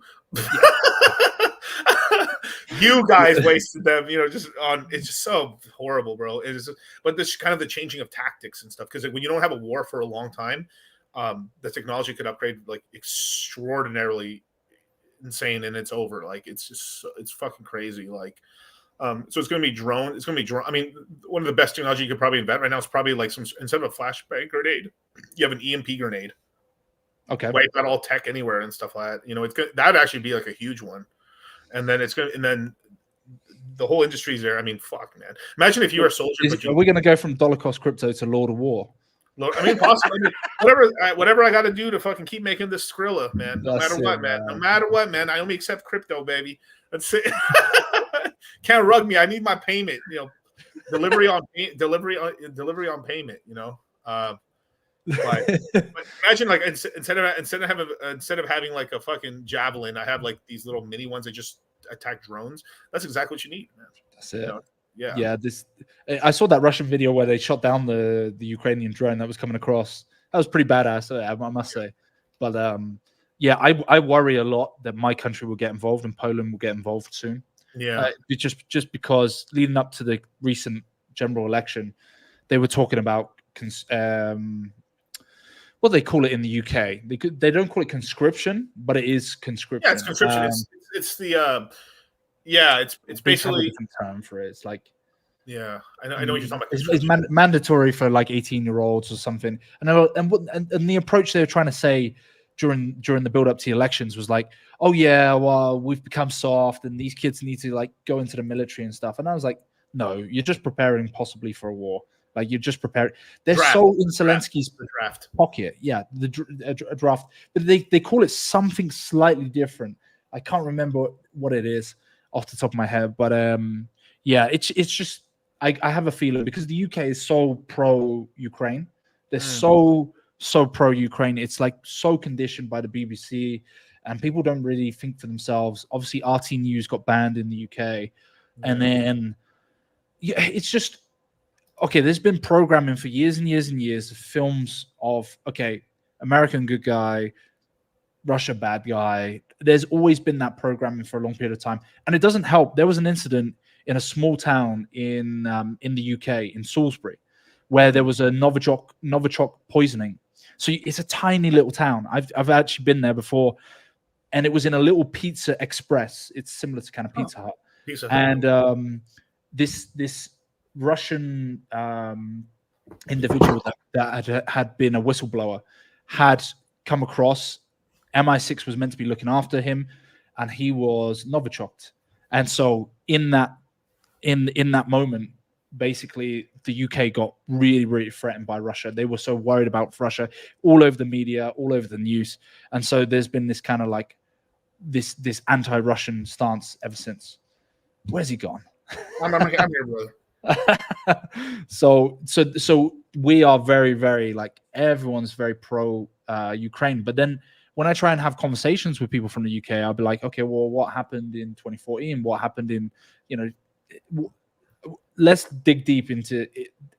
I don't necessarily think that Russia are guilt-free, but they are also protecting some of their Russian citizens. If you were to have nuclear weapons on your doorstep, would America not go to Mexico or Canada if it was on their doorstep and start invading them if they felt threatened by that?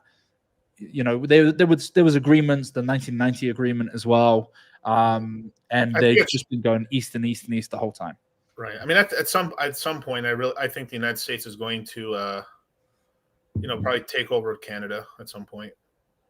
I mean, I think that's going to happen. There's been a master plan. I think the United States is going to expand itself, Canada and Mexico, and probably down as close to as Panama. Yeah, I think that's long term in the next probably 100 years. That's what I see right now. It's been a plan. This has been a plan that the U.S. government and there's documents have come out that they have. I mean, not come out, but like they get so old that eventually they come out and stuff like that. Freedom of Information Act. They've talked about this for a long time. It's always been the plan to keep extending out the United States. I wouldn't be shocked one day that they take over all the islands near the United States. I'm talking about Jamaica all the way to fucking Cuba. All of it. I might be the president to do it, bro. I might be the Miguel for president. Right, we're gonna invade Cuba right now. Like, I don't know if you've ever. I mean, to tell you the truth, bro, if there's ever a time to do it, it'd probably be very soon now. Because bro, Castro's dead. The brother's like barely alive.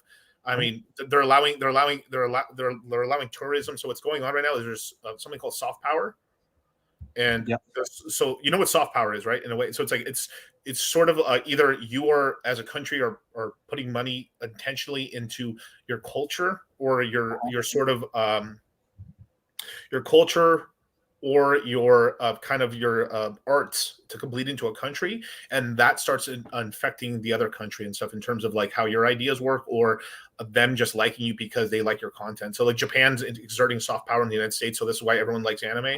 Like I mean, no one in Mexico would attack Japan because we like Dragon Ball Z too much. It just won't happen. It just won't happen. Like that's the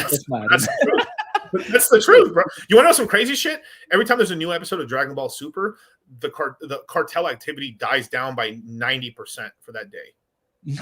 No way. Yup. I did not know that's that. Real, that's crazy. Real shit. Real shit. Crazy. Yeah. So I mean, literally, it's fucking crazy, bro. Like I'm telling you, when Akira Toriyama died and shit, there was like a day of mourning in Mexico because he died. Like, I mean, look it up. Like crime rate went to like almost zero on the day in Mexico. Just because of anime. It's crazy because like I learned my real taste of anime is that first time I told you I went to Mexico. There was three if you're poor and stuff, and which was 99% of Mexico, there's 3 channels on, and one of the channels for kids, they had hola today on Dragon Ball Z, and they had Dragon Ball, and then Dragon Ball Z, they had Ramun 1.5. They had a couple of like these early anime shows, but Dragon Ball Z was prominently there. Wow. And that's all you saw. So I mean, even me as a kid, I learned about Dragon Ball Z in Mexico. And by the time I went back to the States, they had just barely started airing Dragon Ball Z, the first episodes. Fucking crazy. Mexico was way ahead of us, way ahead. And then I come to find out that the Japanese started doing deals with the. So one of the first things they did in the 70s was the Japanese went to Mexico because they were buying oil from Mexico.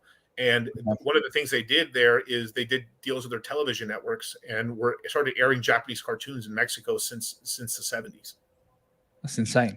So, yeah. Smart motherfuckers. It's very smart, yeah. Very smart, because they didn't have nothing to play. So like, I mean, because you should see some of the like Mexican television. Their comedy is trash, bro. Like, oh my, like some of their funny shows are so bad, it's not funny at all. Right? It's not funny at all.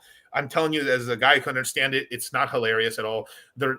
We are the kings of soap operas, like these dramas and shit. Yeah, ridiculous. We got the baddest bitches in the game in weather. Without a doubt, they're like we invented this fucking weather game, bro. Like the weather, the weather is I've seen that chick. Their asses bend reality.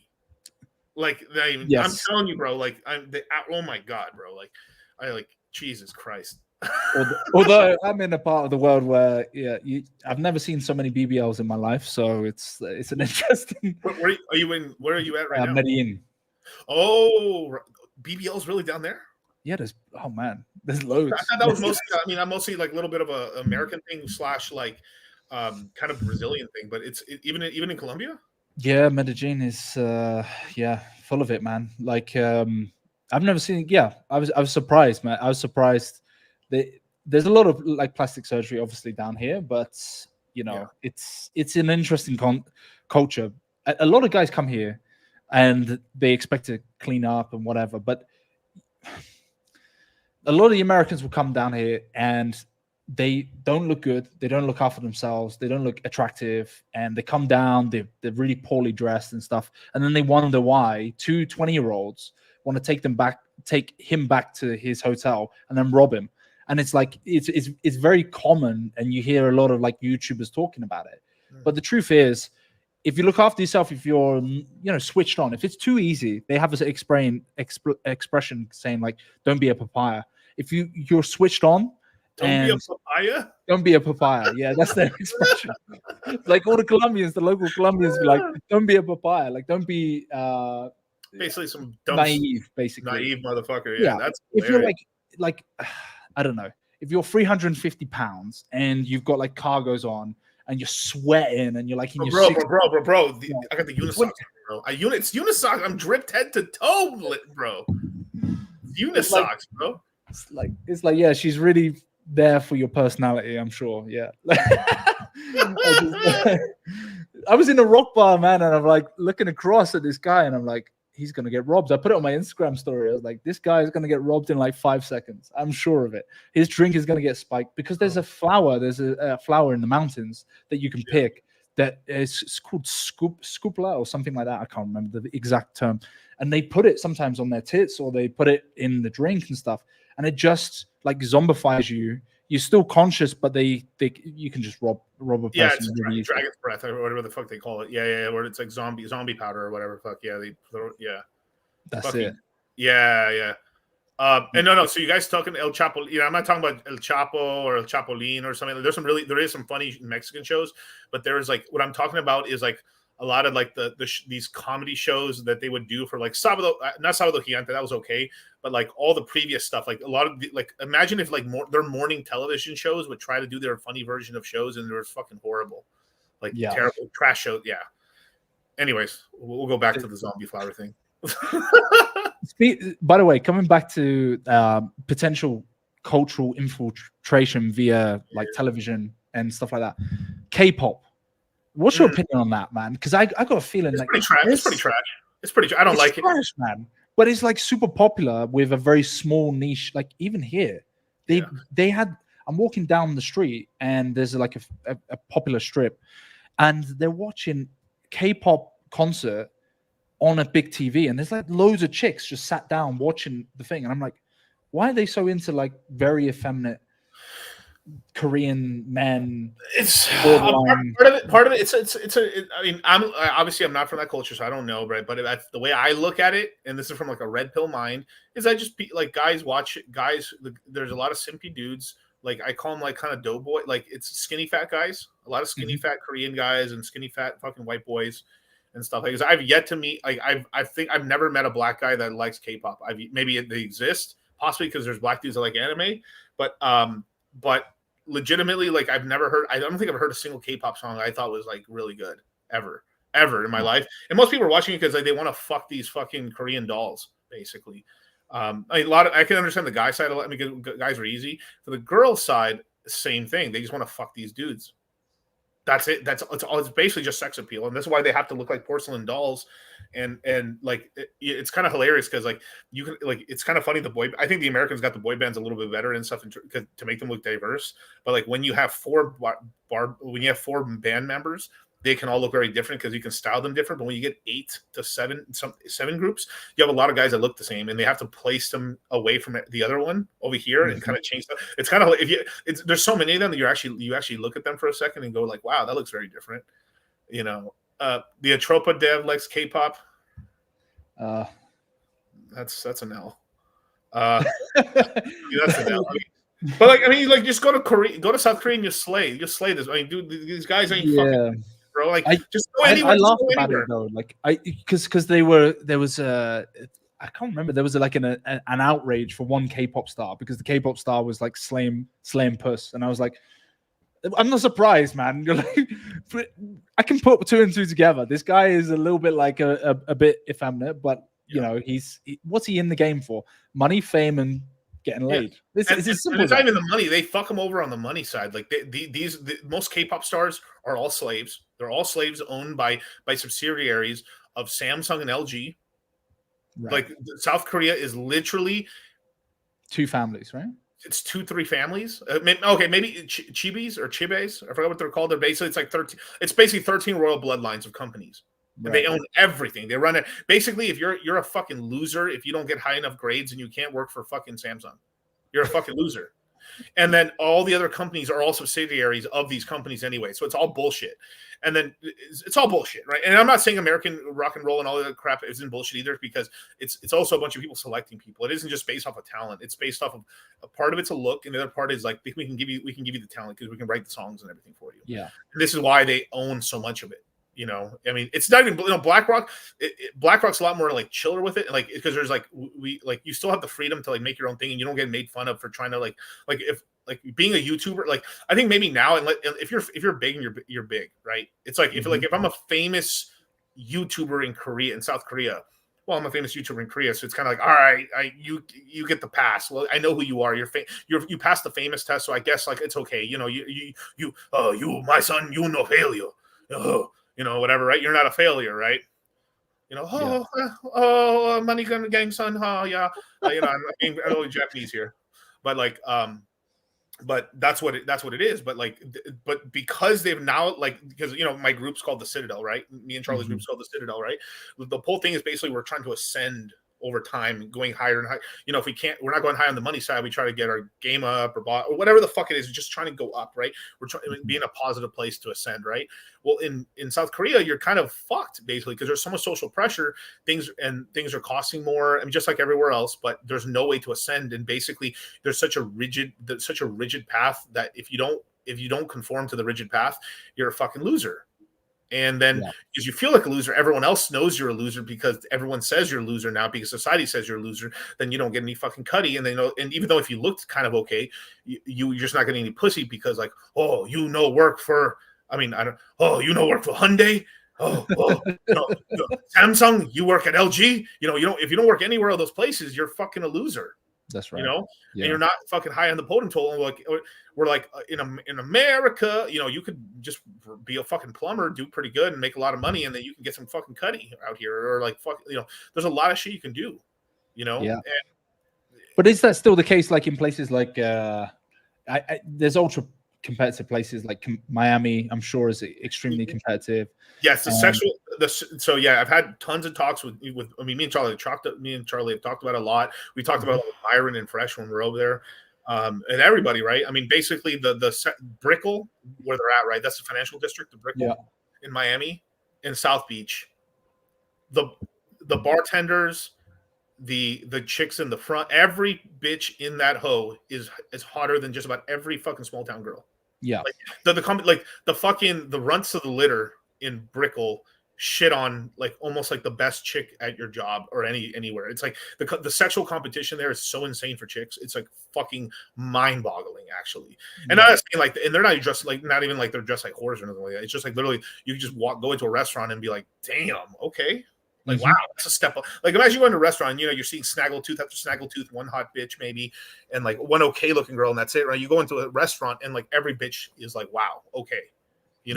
And that's what we're talking, and that's what it kind of is. And then so there's a huge the girls feel the competition because every bitch is on their game, and it's super expensive to live there. Super expensive. Like if you go to a hotel in Brickell, and if you stay, let's say you don't Airbnb and you just go in hotels, like if you spend like 2-3 weeks down there, you're spending $6,000 in hotels. I'm serious. Like, oh yeah, 6,000 in hotels. The dream account, huh?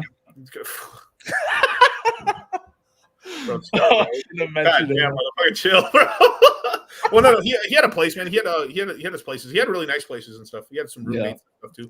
But there's a difference for if you're going to live there versus not, right? Right. But I think they used to live out of these really cool places at the Mint and stuff like that. But but if you're traveling to a city, it's very expensive and stuff, right? But in South Beach, but it's beautiful. You also have people traveling everywhere and stuff. So it's like the two big markets are like the South Beach area, and then there, and Brickell, and then of course there's Sunny Isles, which is more calm but much more richer people, richer people basically. So he wasn't ready. No, I wasn't.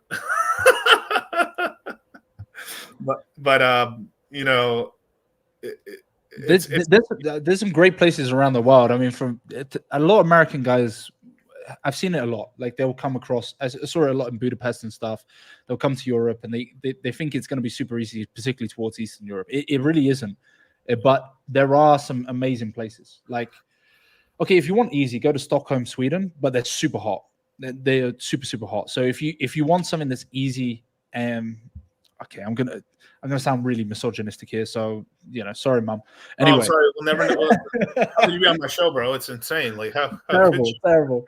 But if you're a single guy, you want to go to Stockholm and go to Helsinki. Super expensive. Even easier, go to Iceland. Iceland, like you can just be in the bar for a long enough period. I've never heard anyone say that, bro. Interesting. Iceland. Okay, I'm going to spit some game here. Iceland is super liberal, and they don't have that many people. It's got to the case where they have to have an application on their phone, whereby they have to check that they're not cousins or third cousins or second cousins. Fuck off. Seriously, before they have sex with each other. So they have to check.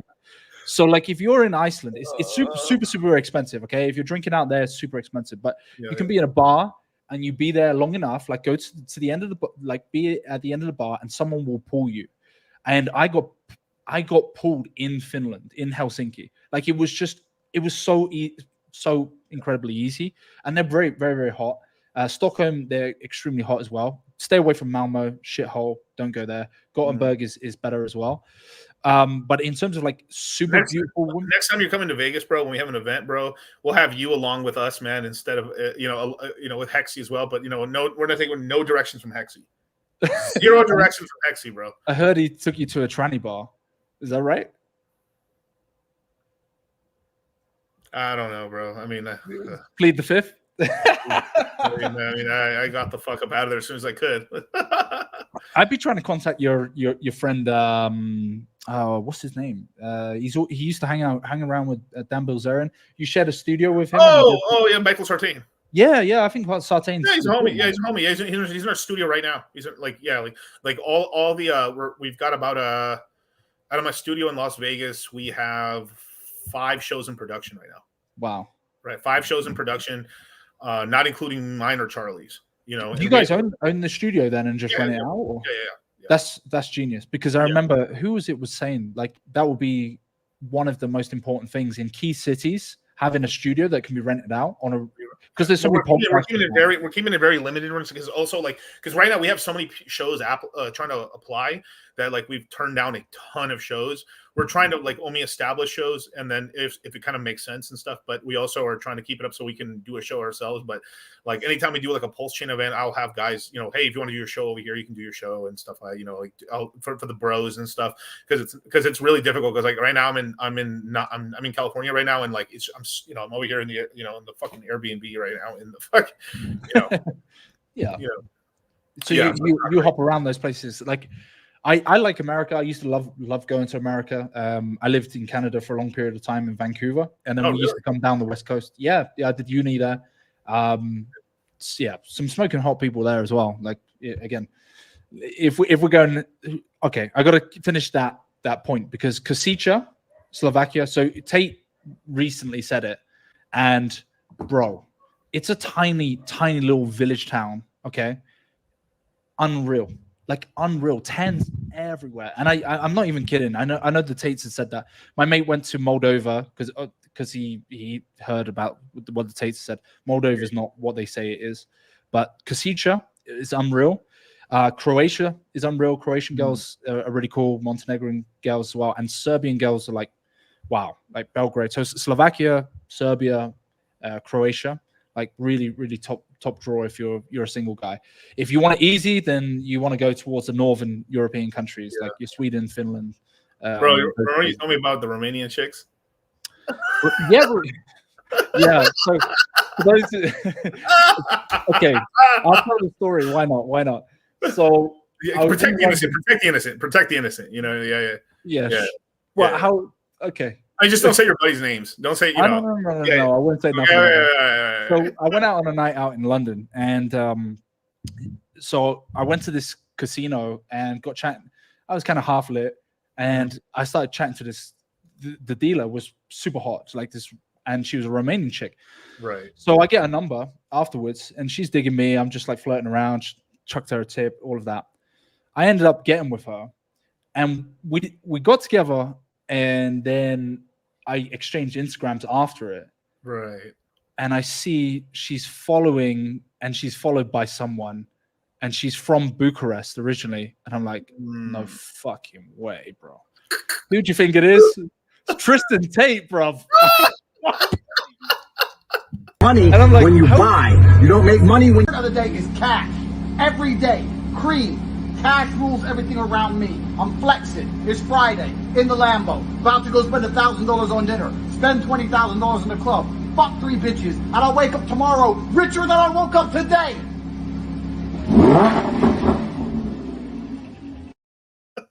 Bruv. I saw it straight away. I was like, oh, you know that sinking feeling. You're like, Yeah, oh, like she's a baddie. She's in London. I'm in London at the time. Like she's, because you have a real mix in London, but she was hot as shit. And I'm like, she's for the streets, man. Oh no. And I was like, how do you know? I was like, I went to a couple of parties with Tristan. I was like, all right. Shout out to Tristan. Shout out to Tate, Tristan, bro. yeah, shout out to the Yo, Tate, Tristan's man. in his ear right now, bro. Like my boy GG, right? Tristan right now is in his golden year, man. Like this is his good luck year. So he's like, I mean, and it's kind of crazy when you actually look at it. Tristan's been having a pretty good year. He's been blowing up a lot more. He's been like, Yep. shout out to Tristan, man. But he blocked me on Twitter. I've never interacted with him. Really? But yeah, because that has to be because of the girl, bro. There's no way, bro. Like that had to be about the video. because the girl doesn't know about my brand, so she doesn't know about that side of things. But that's weird, bro. It was around the time like Havid did. But you remember I did that wallet video that kind of blew up a little bit, and I was talking about the Tate's wallet and how they'd sacrificed 100K for. Oh, that's right. That was you. Yeah, that was you. And yeah. He bet you. Oh, okay. Then that makes a lot more sense. That's probably more like it. But I was so surprised. I was like, "What? I'm getting blocked." I didn't. Havid was the one that was like, "Oh, bro." Because you're the first one I saw the report on it, but like there have been a couple of other smaller accounts that had done videos on it and stuff like to talk about it to try to blow up and stuff. But fucking crazy. They were really into cake. Like that was the last cycle. They were. Oh yeah. Really I gotta be careful what I say about all that jazz there, but cake is a much different token than it was back then. But like, yeah, I'll just stop now. Yeah, this is going on. I'm not gonna say anything more. That's enough. Like, I don't want to. Like, yeah. Anyway, she still follows me on Instagram actually as well. I'm not gonna dox her, but she still follows me on Instagram. So I love it. And that's sort of the problem, like as you got to think as a girl, you got to take your shot. Like it's sort of the thing why like a girl like she, even though she's in her, like every girl, like it's just like every guy thinks she can be like, when you're by yourself, you're like, oh, I can pull that bitch. Every girl's like, I could change him. Every chick, I mean, come on, they all think that's why, but if like as an example, right? Like, I think we talked about this the other day. We were fucking around. It was so late at night. I was telling you, like, imagine if you found out your chick cheated on you, but it was like with Brad Pitt, and you're like, fucking 4. But deep in your heart, you're like, but fuck, that was Brad Pitt though. Yeah, it's Brad. That's and we were talking about like, if your girl ever catch you cheating on her, right? Because Latino men don't cheat, right? But like, no, of course, no, yeah. Western men don't cheat, you guys. No, we don't cheat, bro. English speaking men don't cheat, but let's just say your girl caught you cheating, right? Let's just say she caught you cheating with literally some 10 out of 10 model or some bitch, right? She'd be really mad at you and everything, but deep down in her heart, she like, yeah, but she Ralph though, she probably, she's out here, and that she, like, in her heart, she would know why. She would understand. She would, 100%. Even though it would be fucked up, but she would in her heart know. But like, she'd stay with you as well. She'd probably stay with you. She might, yeah, she'll probably stay with you, and because like you're hitting that shit, and like I came back to your fucking ass. So, if she was terrible, like let's say your girl was like a baddie, and then you hit on the side. Is it one of those ones where you try and keep it low key, like just I'm horny, let's go up, bro. I'm gonna get some images real quick. All right, Bro, we're going full red pill. Why not? Let's go. Why not, right? Let's just say I'm like, as an example, right? Like your girl finds out you cheated on her, but you cheated on her with, Miss Mexico 2024. Like Are you gonna do a bait and switch on me and I'm gonna find out she's a tranny or something? Like Bro, so right? many of these Big old cock from Sinaloa. But no, but like that's what I'm talking about. But like, let's just say you were like, that's what happened, right? You're like, she would understand, even though she'd be pissed and shit or whatever, right? But like, here's the one that kills guys and girls, right? Is that she cheats on you with some uglier dude than you. Oh, she like that. That's like, bitch, you didn't even like from the trash can. Like, am I that up? Like, that's a mind fuck, and that's a mind fuck for the girls too. Because some sometimes some guys go out some nights and like, man, why we have so fucking afford tonight, and that's what they're doing, I guess, apparently. And well, they got to get back in the, they're trying to get back in the swing of things or whatever the fuck they're doing. But like, then they get caught on, and like, you're fucking that walrus. Because then their heads, and I don't even blame them for this, was like, you'll fuck anything, and you'll be like, yeah, baby, that's right. No, but then if a girl cheats on you with some dude that's like whatever, or like you're like, dude, that's what you cheat on me with. It's like you didn't even like you didn't even like get Brad though. You didn't even like Leo didn't want you. Like you know what I'm saying? Like holy fuck, holy. Yeah, you start to reevaluate, and you're like, damn. You have to leave her. I mean, because like guys cheat differently. Guys and women cheat differently. Like guys, it's just a carnal thing because it's just like you just got to, like when a woman cheats on you, it's emotionally. Because when they fall in love, they fall in love. If they come and they're with this guy multiple times, they'll start catching feelings. We can fuck a girl and not catch feelings at all. Because as soon as you're done busting that nut, you're like, man, this bitch is stupid. What am I doing with my life right now? What am like I let my dick, win again, right? And, and I don't want to catch any flack from anybody else and stuff. But like everyone's done that and shit. Well, we get the horror. Yeah, the horrors, right? Like the horrors. Like from the Tates to all of them. I bet you. I mean, it doesn't matter. I don't want to hear. But Dan Bilzerian, all these, everybody, all the top dudes had smashing chicken. Be like, damn, yeah, that was stupid. I shouldn't have done that. It's like the mental clarity that you get, and you just literally just finished, and you're like, oh shit, what the fuck am I doing? That happens a lot. A lot of guys have the same thing. It's just like once they bust a nut, it's like mentally clear. That's when you want to do your trading. Like if you're doing any degen trading, like bust a nut, you're in that mental clarity zone, and then just go right. Have you seen that now meme I can make good Asian decisions. couple? Have you seen that meme with the Asian couple? He's like this Asian chick, this like kind of 6 out of 10. He just finished nutting on me, and he's trading right now. She looks so over it. She's so over it. She takes a picture like it's like he just finished nutting in me. He's over there on the computer trading. Why not? Like that's like perfect timing, bro. Like, that is like you wouldn't sacrifice for Pulse Latina. Bro.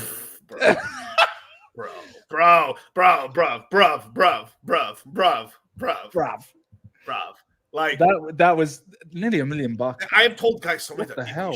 Look, don't think like. I mean, obviously, if some like let's just say some Mexican chick shows up, right, and she follows you, right, and she's being nice. Hey, nice to meet you. I've always liked your videos. Oh, for sure, you be nice. Of course, don't be a cunt, right? But like, if she DMs you, you can DM her back, I guess, right? But like, don't be the thirsty motherfucker who's like, oh, what's up, girl? And like, and if that's where it goes and then it ends, right? Cool. Then you stop. But then guys take it too far and they're simping and liking every fucking video and going crazy. And then they fall for this fucking, if that bitch isn't in front of you, it's fake. Yeah. There's a rule. Like if she's not in front of me, that's a dude. Yeah. It's a dude named Larry.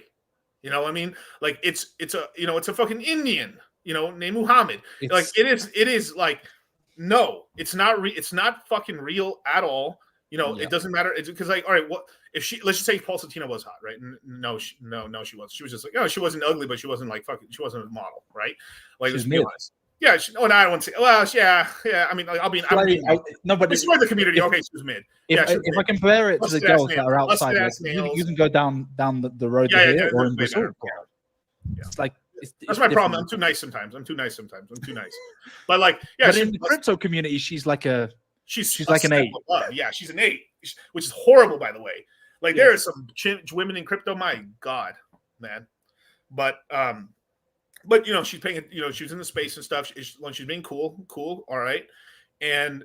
You know, I tell my guys, like, if like there's one thing, right? If you go to let's just say we all like, let's just say as a group, right? We go to like RG3's like fucking convention. That's the next convention, right? And you've been nice with her, and then she's there and she's actually flirting with you. Okay. Yeah. Okay. That's actually something in the fucking multi-metaverse. You know what I mean? Just don't have your private keys on you as well at the same time, though, guys. Hey, like no. crypto conventions. I got a private key right here, baby. Private key right here. You legend or treasure, baby. I got a key for everything. I've heard so many stories like that, man. Crypto conventions, like bro, and we can talk about Dubai honeypot, right? We were chatting about this. We're chatting about this. Yeah, bro. But just the last thing on that is just like it's not real. It's not in front of you and stuff. It's just like all these dudes like it's the girls with the OF link, and it's not real. It's something different where like you're in person, you're seeing them, and then you'll know right away if it's gonna make. It's so funny. Like, and then I've seen this. I've told a bunch of guys in person in conventions before that like, oh, this chick I've been trying to talk to for a while. And then what does she do during the convention? She fucking ignores your ass the whole time. She's ha he on online and Twitter, and then in person she sent. Then what do? You tell her to kick rocks. And then as soon as like I literally saw this, I'm not gonna like one of the chicks is still in the community. I saw him do it to a buddy of mine. As soon as they left the convention, right? Then she started DMing like a motherfucker. Hee ha ha. Let me at you on get me on the stream. And then I told his ass to ghost her ass. Don't help that bitch. Like no, because why? Like you're getting zero from her. Like oh my God, we're gonna get all this crypto. Like I can only think of maybe 2 chicks in maybe 3 chicks in crypto with any worthwhile knowledge at all. At all, because no, it's not. It's just not their game. Like there always will be. I'm not saying like there's some good chicks in crypto. Like I gotta, I'm stepping on eggshells here. You're lining yourself up here. There is right. Good knowledge, but like the majority of chicks in crypto, it's bullshit. You know, I mean, I got into I'm gonna stop now. I'm gonna stop. I've heard rumors. Yeah. All right. That one of the biggest chicks in crypto's brother may or may not have ran different female accounts that were fake in different sub communities. I'll tell you off stream. You'll tell me off stream, but is he a brother of short stature? Yes. This motherfucker ran up on me in person.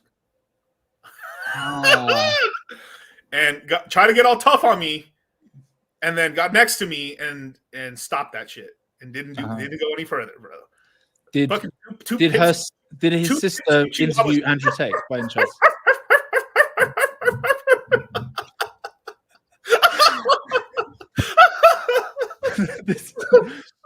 Like I've heard that.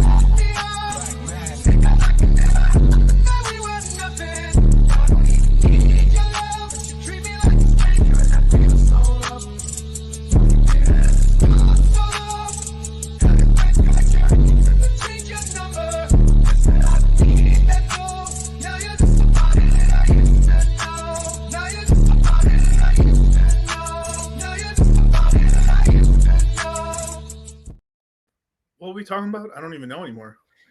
Well, okay, let me give a couple of things. If there's any audience members, listen, don't bring your chick to a crypto convention where they have like any influencer that you admire. Like you never, it's the same dynamic as like a concert. Say that again. Say that again. Start over. Say it one more time. Don't bring your chick or your main girl or whoever.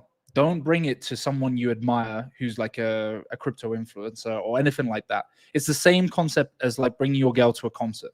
Like if you bring your girl to see The Weeknd and she's really into The Weeknd, or if you admire The Weeknd, like she suddenly places value on that person, and you might end up. I mean, I've seen it at a convention where the girl starts flirting and the girlfriend starts flirting with the guy and starts to try and get laid with that guy. Like in front of her boyfriend. Don't do that. It's bro. You see these videos, right? Like real, you bro. see It's going real. to a Drake concert, and next thing you know, Drake smashing your girl. Like, oh, If your girl's going to a Chris Brown concert, just leave her. Just leave, bro. He's doing meeting groups where he's like literally grabbing them from the back. They're taking back shots, pants on, or like and they're paying like, thousands of bucks for that, right? bro. Yeah, they're paying money. Can you imagine this level of simping that the chicks do? They're going to Chris Brown concerts, literally getting on their hands and knees, looking like they're trying to suck his dick with his pants on, and they're taking the picture. He's like taking pictures like this with the chicks, or like grabbing them from the back with one leg over. Nah. Insanity, bro. And if your chick actually is bad, they're gonna swipe her. This is what they do at the metal concerts, the rock all the like. You take your chick to a rock concert, fucking, the main guitarist fucking takes them. That's it. That's it. Good luck, bro. She's getting fucking used by the band, and then she'll be thrown off in the next stage like a roadie. She'll be at the back and she'll be giving him head. Like it's just it's just don't do that stuff. Even though you admire the individual or whoever, do whatever, just you got to be cautious of that, because you're subconsciously, on a subconscious basis, right? You're placing value onto them. Yeah, and you're putting a guy ahead of yourself. Correct. It isn't like you're going to church and putting God over yourself, because that's exactly what you should be doing. That's what you should be doing. Yeah, you should be doing that. That's perfectly okay, because God will not like, except this one time with the Virgin Mary, but that was like the one time occurrence. Like, yeah. Dude, my mom actually told me the story recently, of in Spanish how like they learned it. It's like I think it's called the city of San Jose is named after like Jesus' stepfather, basically. What? San Jose. His name was Jose and stuff like that, and that was the Virgin Mary's actual husband and stuff like, because she actually got pregnant. She had the Holy Spirit come to her and stuff like that, and then he had a dream the same night. He left. He was pissed, man. He left. Like Joseph was like, nah, my bitch be cheating. I'm calling off the marriage. And then boom, an angel in the night had to come down and go, listen, bro. She's gonna be look like a whore if you don't marry her. You got to trick everyone to think that's your son. Literally, that's what happened. That's actually what happened. Go out of I don't know how. Didn't they go to Egypt for a bit and then come back and then register in Bethlehem? There's a lot of that. Every time the Egypt stuff, it just goes. Yeah. And like if you actually seen the whole thing when they're on the final supper, like it looks like they're in a pyramid. Yeah, there's a lot. There's a whole he just appeared one day at 32 or 33. Yeah, something like that. On a donkey, like there's whole things where he went to Egypt and actually went to India and went to Tibet and then actually came back. Even the Dalai Lama says that there's records of he actually came to visit and stuff. Fucking craziness, bro. It's like we don't know the whole story, but anyways, yeah. Like I don't believe that. When I read the Bible, was like 30 odd years of just laboring, and I'm like, yeah, probably a bit of travel in there as well. I don't think Jesus was just like chilling in Bethlehem and just staying there for the rest of his life or whatever that. And there's the whole story too of like why like the whole is like the Jews were the God's people, right? The Jews betrayed Jesus because it seemed to me that he was Jewish. He because he knew how to read, he knew to read Hebrew, and he knew that he took a lot of the good stuff from that religion and then translated over for the layman to actually be able to read, and then added in the more good stuff that God told him, and then that became the Bible, or like a part of the Bible, because it was like the prophets, all the 12 disciples and shit. But it's just it's just this crazy, and that's why they were mad at him, because he basically like, you fucking stole our shit, why would you translate this stuff for all these fucking goyles or whatever the fuck these like goyim, yeah. And they never want to admit that shit either, bro. That's some dark shit, bro. Like anybody like the Talmud, I mean, you get real quiet on that. Is that they're like, this is all fake. That's not. Where does it say that and stuff? He's like, here it is. No. You just don't. You're mistranslating it, brother. No, that's what it says. That's what it says, homie. Like every time I speak to my dad, like I'll be talking about them boys and stuff. He's like, yeah, remember, son, they killed your God, your savior. So I was like, yeah. I mean, like this whole Judeo-Christian, it's a false narrative. Like we're very, very different. Like them boys and us are very, very different. It's lineage for them. So you can be you could technically be an atheistic Jew if your mom is a Jew. Yeah, So like their religion is not a patriarchy; it's a matriarchy. Right. This is why they act like females. It's facts, dude. I mean, like it is victims, always the victim card, yeah. victim card, crying, like bitching, haggling. Like I mean, it's just like And then we can talk about like usuries and how they were kicked out of God knows. Now how that many the whole usury stuff, I think that was a lot of that was probably forced upon them because that's all they could do. Do you think so?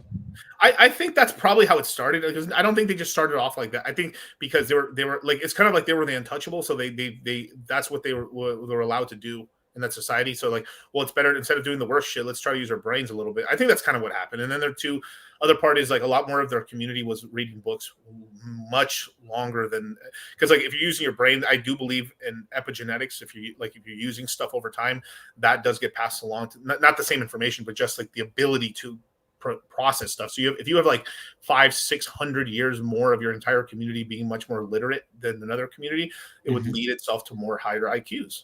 I think that makes logical sense to me personally, but you never know. This stuff is just, I mean, it's might as well be fairy dust. It's so long ago that like we're trying to piece it together, but it gets mixed in with bullshit racism.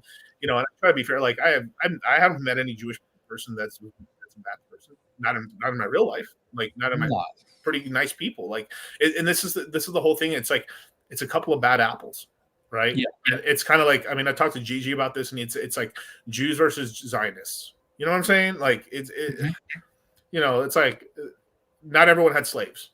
This is facts. But a sure lot of them, because their life wasn't that great, they sure like to put down black people because it made them feel better. And I forgot who quoted this and stuff. It's like if we give a poor white man a person to be better than, like they'll help us take the money out of their own pocket. And fuck. I mean, I forgot who said that. That was the most gangster, fucked up race shit I've ever heard. But it's some fucked up, like it's a crazy quote. It's a crazy quote where like, you give a lower class someone to hate that's lower than them, then they will. I mean, they love it. It's some wild shit. I wonder if you guys could find it from you guys. I definitely would appreciate it. But it's one of the most fucked up kind of real quotes I've ever read. It's like it's so fucked. It's like damn. That's it's like a comedy act. It's like there's truth in there. Yeah. Like the Bible was copy and pasted from older texts, even older than the Torah. Christ before Jesus conscious believe the incarnation, the Bible is a religion of Paul. Just believe the there's a lot of stuff. I mean, like who's Krishna, who's Mithra. I mean, if you actually look at the previous generation, like from the more back you go, and they're saying a lot of Jewish people actually came from what was that fucking religion? It was the Romans were fighting them for years. Carthaginians? No. Carthaginians, when like they sacked their, like after Rome was fighting not Constantinople, but like Rome was fighting against them for so many years that eventually when they defeated them, they salted their city. They burned the city to the ground, salted all their lands. Okay. That there's a lot of people. There's some clues to say that possibly Judaism actually came from that, possibly, or like because a lot of the weird practices that possibly came were because they were sacrificing children. They were doing all that shit where like it was this crazy thing where like their entire religion was based off of like you guys. I'm talking out of my ass here, so please be mad. Like do not take anything I'm saying seriously. But like a lot of what they were doing was in their religion they had to sacrifice their firstborn or sacrifice a child, right? And the gods, it would give them favor. So what happened is the society, and this is within their own things, blaming Carthage. Yeah, Carthage. They're saying a lot of that weird shit, a lot of the weird stuff that started going on around in some of the religions all came from Carthage, because as soon as the city collapsed, a lot of the rich people from there that escaped went into other societies, and then that's where a lot of this weird children shit really started up, and a lot of Western culture was from Carthage. Because Carthage was doing a lot of fucking crazy shit. Because right before their city's about to get sacked, they're like, they couldn't believe, because they were winning the war, and then kind of a YOLO, like imagine you just kind of decide to charge the guy, and their city was completely undefended. They were like, they couldn't believe it. That they like their army was way over here, and these guys just rolled in when their army wasn't there, and they're like, how did this happen to us? And they were blaming themselves because they started getting relaxed on their religion. and instead of sacrificing their own children, they started sacrificing the children of slaves or poor people, and there was an entire market to buy children to sacrifice them and stuff. And then he's like, and then all the religious fanatics were like, this is why this happened to us, because we got away from the religion. The religion was to sacrifice our children. The noble children was to be sacrificed. Instead, we started sacrificing the children of other people. This is why, because we went away from. This is why our gods have abandoned us. Literally, what the fuck, Carthage. And this made, and I remember like I remember reading a lot of the history on sacrifice to Baal, and you can go the ball, down. and, bro, and it's all there, and then too, like, fuck the Aztecs as well, There was so much because they're jumping from empire to empire. That's what they're basically saying, is that the remnants of these things would fly off to another city, and that would birth another empire. And it kind of makes sense, because, like, I mean, Babylon and stuff, and all these cities, like, they were doing all this fucked up shit, just changing the name of the religion. It's the same religion. And then once Carthage fell, they went, instead of creating another city, they kind of just instead infected the main cities, and this started happening across, like, a lot of the other religions and stuff. And they went into every country and stuff. And this is the conspiracy theory is that these people ended up entering into the Jewish religion, not because Jewish people were bad, because they use it as a cover, and then they've operated under that since. It's like really weird, but it's just but it's not gone away. I mean, if you just look up adrenochrome, because the only thing that made sense to me, because it never made sense, like, why people were abducting kids is what, like, their organs are not fully developed. Like, what's the point, right? Like, it was just thinking about it in a money sense. Like, you can understand a person disappearing because, like, they killed somebody for organs. Are like, all right, that's fucked up, but you understand in a really weird way. We're like, all right, there's probably like it's like we need to stop these people and kill them. But, like, you get it kind of in a weird way. Like, it's not coming out of, like, an evil religion or anything. It's more like, well, other than maybe like you value dollars, or you value money over human life, right? Which is evil. But, like, you kind of get the logic in a fucked up way, versus, like, this weird shit about doing shit to kids, or doing, like, which is there's no money. It's just evil. It's just darkest. Look at, like, I don't know, societies nowadays like Haiti, or look at, I don't know, some tribes that do cannibalism. In their minds, there's no moral compass to it. It's just part of the culture and part of the custom. And voodoo, for example, is super popular in Haiti. But yeah, there's lots of undertones of kind of Satanism. There's a lot of, like, darker stuff, but you understand that it's been in their culture for years and years and years. So yeah, like, that's we could go down that rabbit hole. That's a whole nother rabbit hole. Like, it's insane. I could talk to you ages on that. Yeah, and this is why I only talk about my own kind of, like, race and, like, my own stuff, like, with any, like, because I'm joking. I'm always taking the piss out of shit. Like, I'm just joking around and stuff. But, like, there's truth, and, like, it's like the biggest truth tellers are comedians. Yes, because it's the truth, but they're making you laugh. But like pozole, which I love, pozole is fire, but it came from cannibalism, Yeah, because we're boiling and eating people and shit, doing all kinds of crazy shit, and that's and the thing too. Like, I'm gonna post a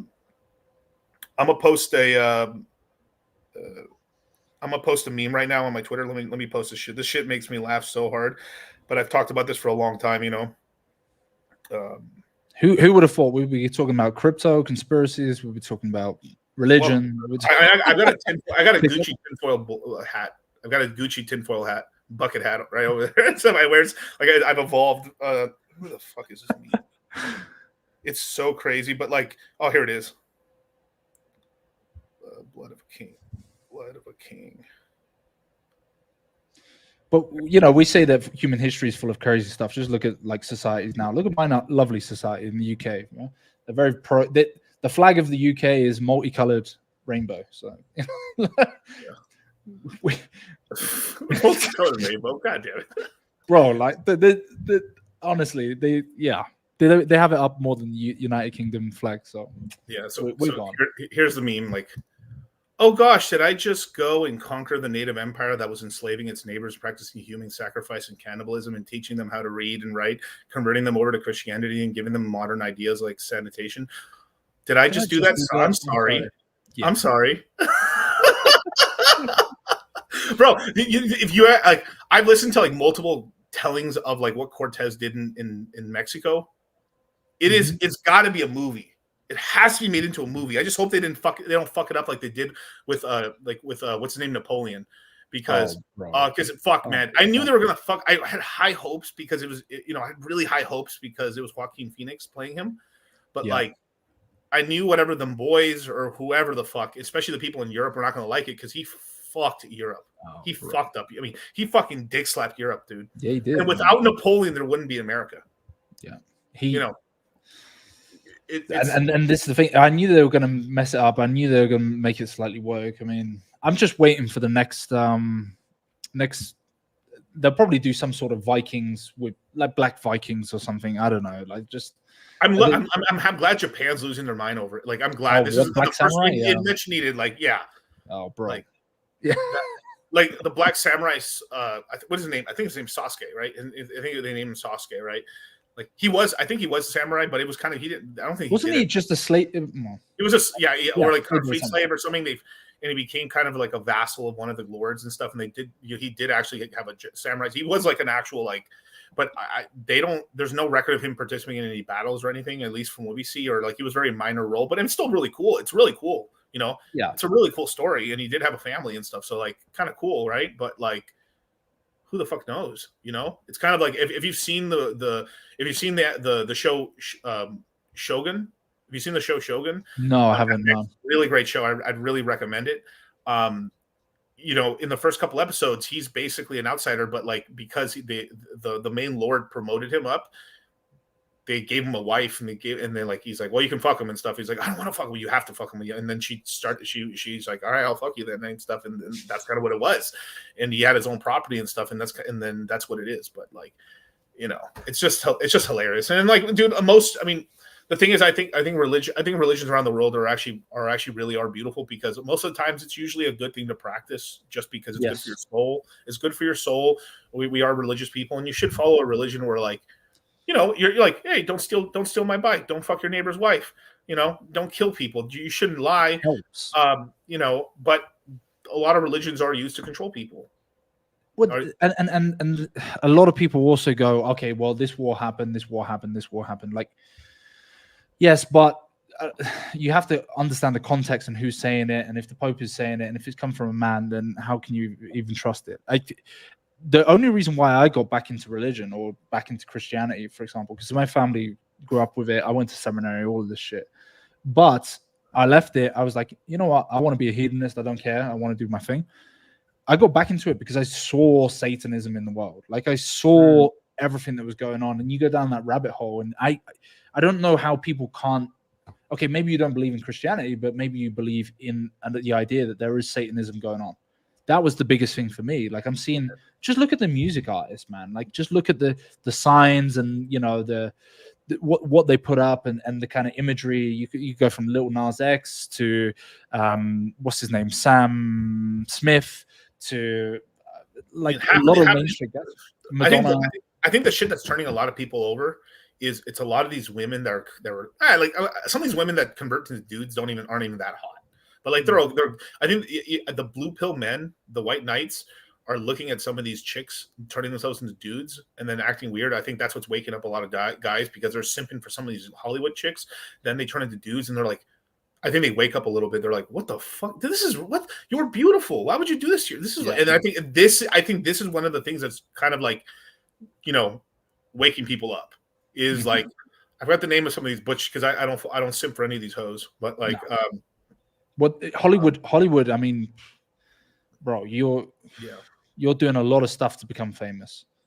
There's conspiracies about like Sofia Vergara, the Colombian chick, that she might not be female. And there's like, I don't know if you heard that one. And then I have not heard that one. I mean, okay. I'd be pretty surprised actually. I'd be pretty shocked, but I mean, who knows? Who the fuck knows? Because she has kids. But at the same time, they might just be adopted or surrogates. Like if you got enough dough and cash, anything is possible. And then there's also like the weird multiple personalities that a lot of individuals have. Like, for example, Nicki Minaj, right? And she'll talk about her second personality here, like her Barbie, this, that, and the other. You've got it with like Lady Gaga. Britney Spears was, if you look back at old Britney Spears interviews, she's got some really weird interviews where she seems to change character in the interview and she makes commentary from the third person. It's like super weird. And we've seen it with Katy Perry as well. And it's like, I don't know. There's a lot of these individuals that have these split. All these bitches are crazy. All these bitches are crazy. I mean, like, let's say almost all women have split personalities. I mean, we have split personalities in a way. I mean, like, I'm dollar cost crypto, but I'm also Miguel. Yeah, I guess. And I'm also Lito to my mom or whatever. I'm like, you know, and it's this whole thing where like we do our personalities change. Also, the softness of our character, like just us acting a little more like calm, mellow, and stuff. Like even the Tates, right? You have Andrew Tate versus, hey, what's up, Andrew? Right, with his kids, to like how Andrew would act with his father. You know, hey, Dad. Yeah.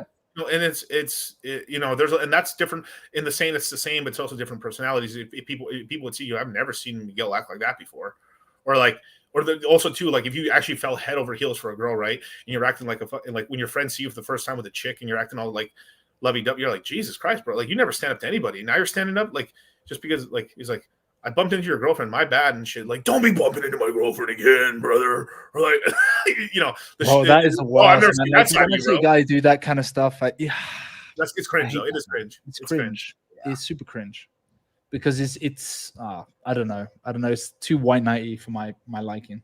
It's just too much. I've seen so many guys get beaten the fuck up over their girlfriend or a chick who instigates it as well.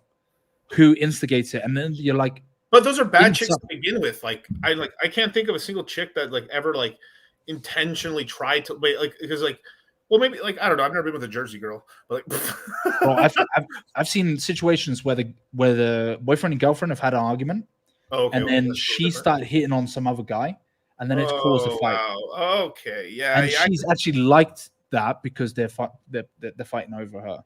So like, South London, by the way, stay away from South London. If you get with a South London girl, just run away. Seriously, you're gonna get robbed or you're gonna get killed. Like, just no. I don't know if I can put up like it's like I'm like I don't know. I mean, maybe because I was brought up in the different part of the red pill and stuff. Like, I still do believe in dating. Like, a lot of the game now, everyone's doing is like it's all basically online dating, basically. Like, it's a lost art. It's like, it's not the lost art, but I'm not gonna say who, but like I've had like a couple of people tell me like, you know, they're very successful on Tinder, Hinge, you know, not Plenty of Fish, but what is the other one?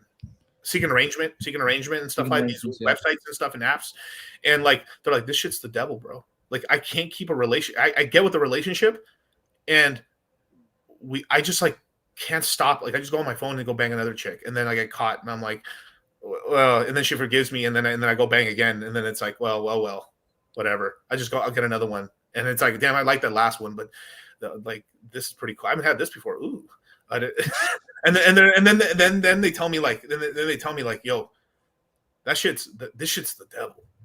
And that's great, and that's from a guy, like, and he's like, oh, what a faggot, you know. But like, no, but once you reach that level, like, that's something like it's okay to want like companionship. It's fine. Like a lot of what the red pill is it's kind of choose your own adventure. Here's what it is. Here's how women are. Here's how men are.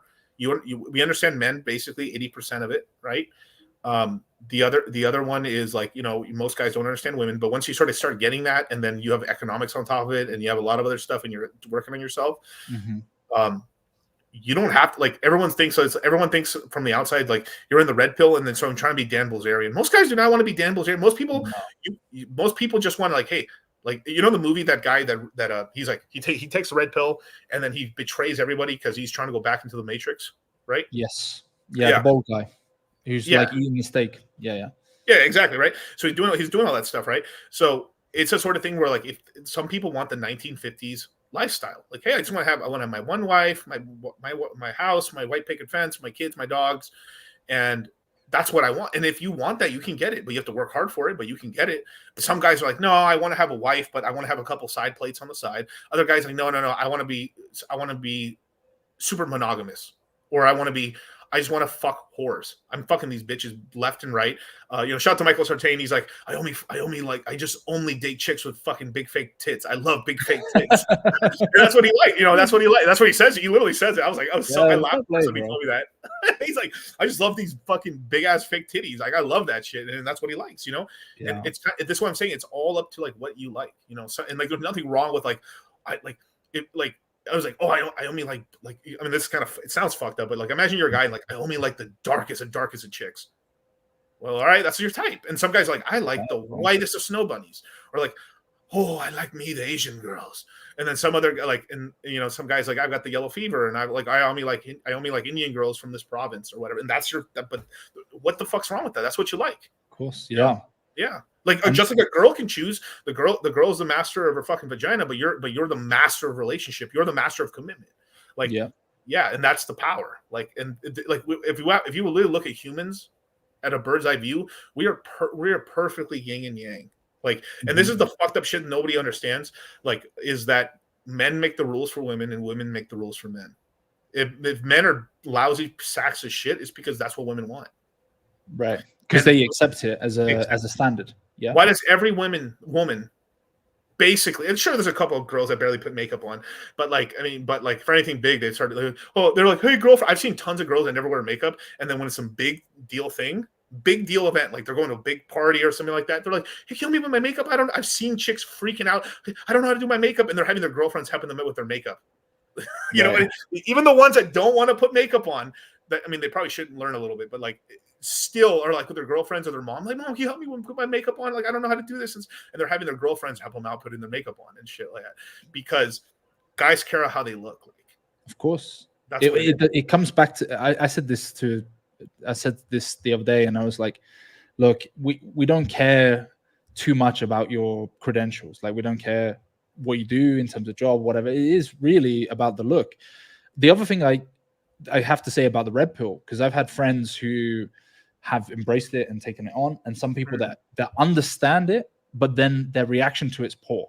So they get so angry at women, like super angry and super bitter. And it is normal. That is normal.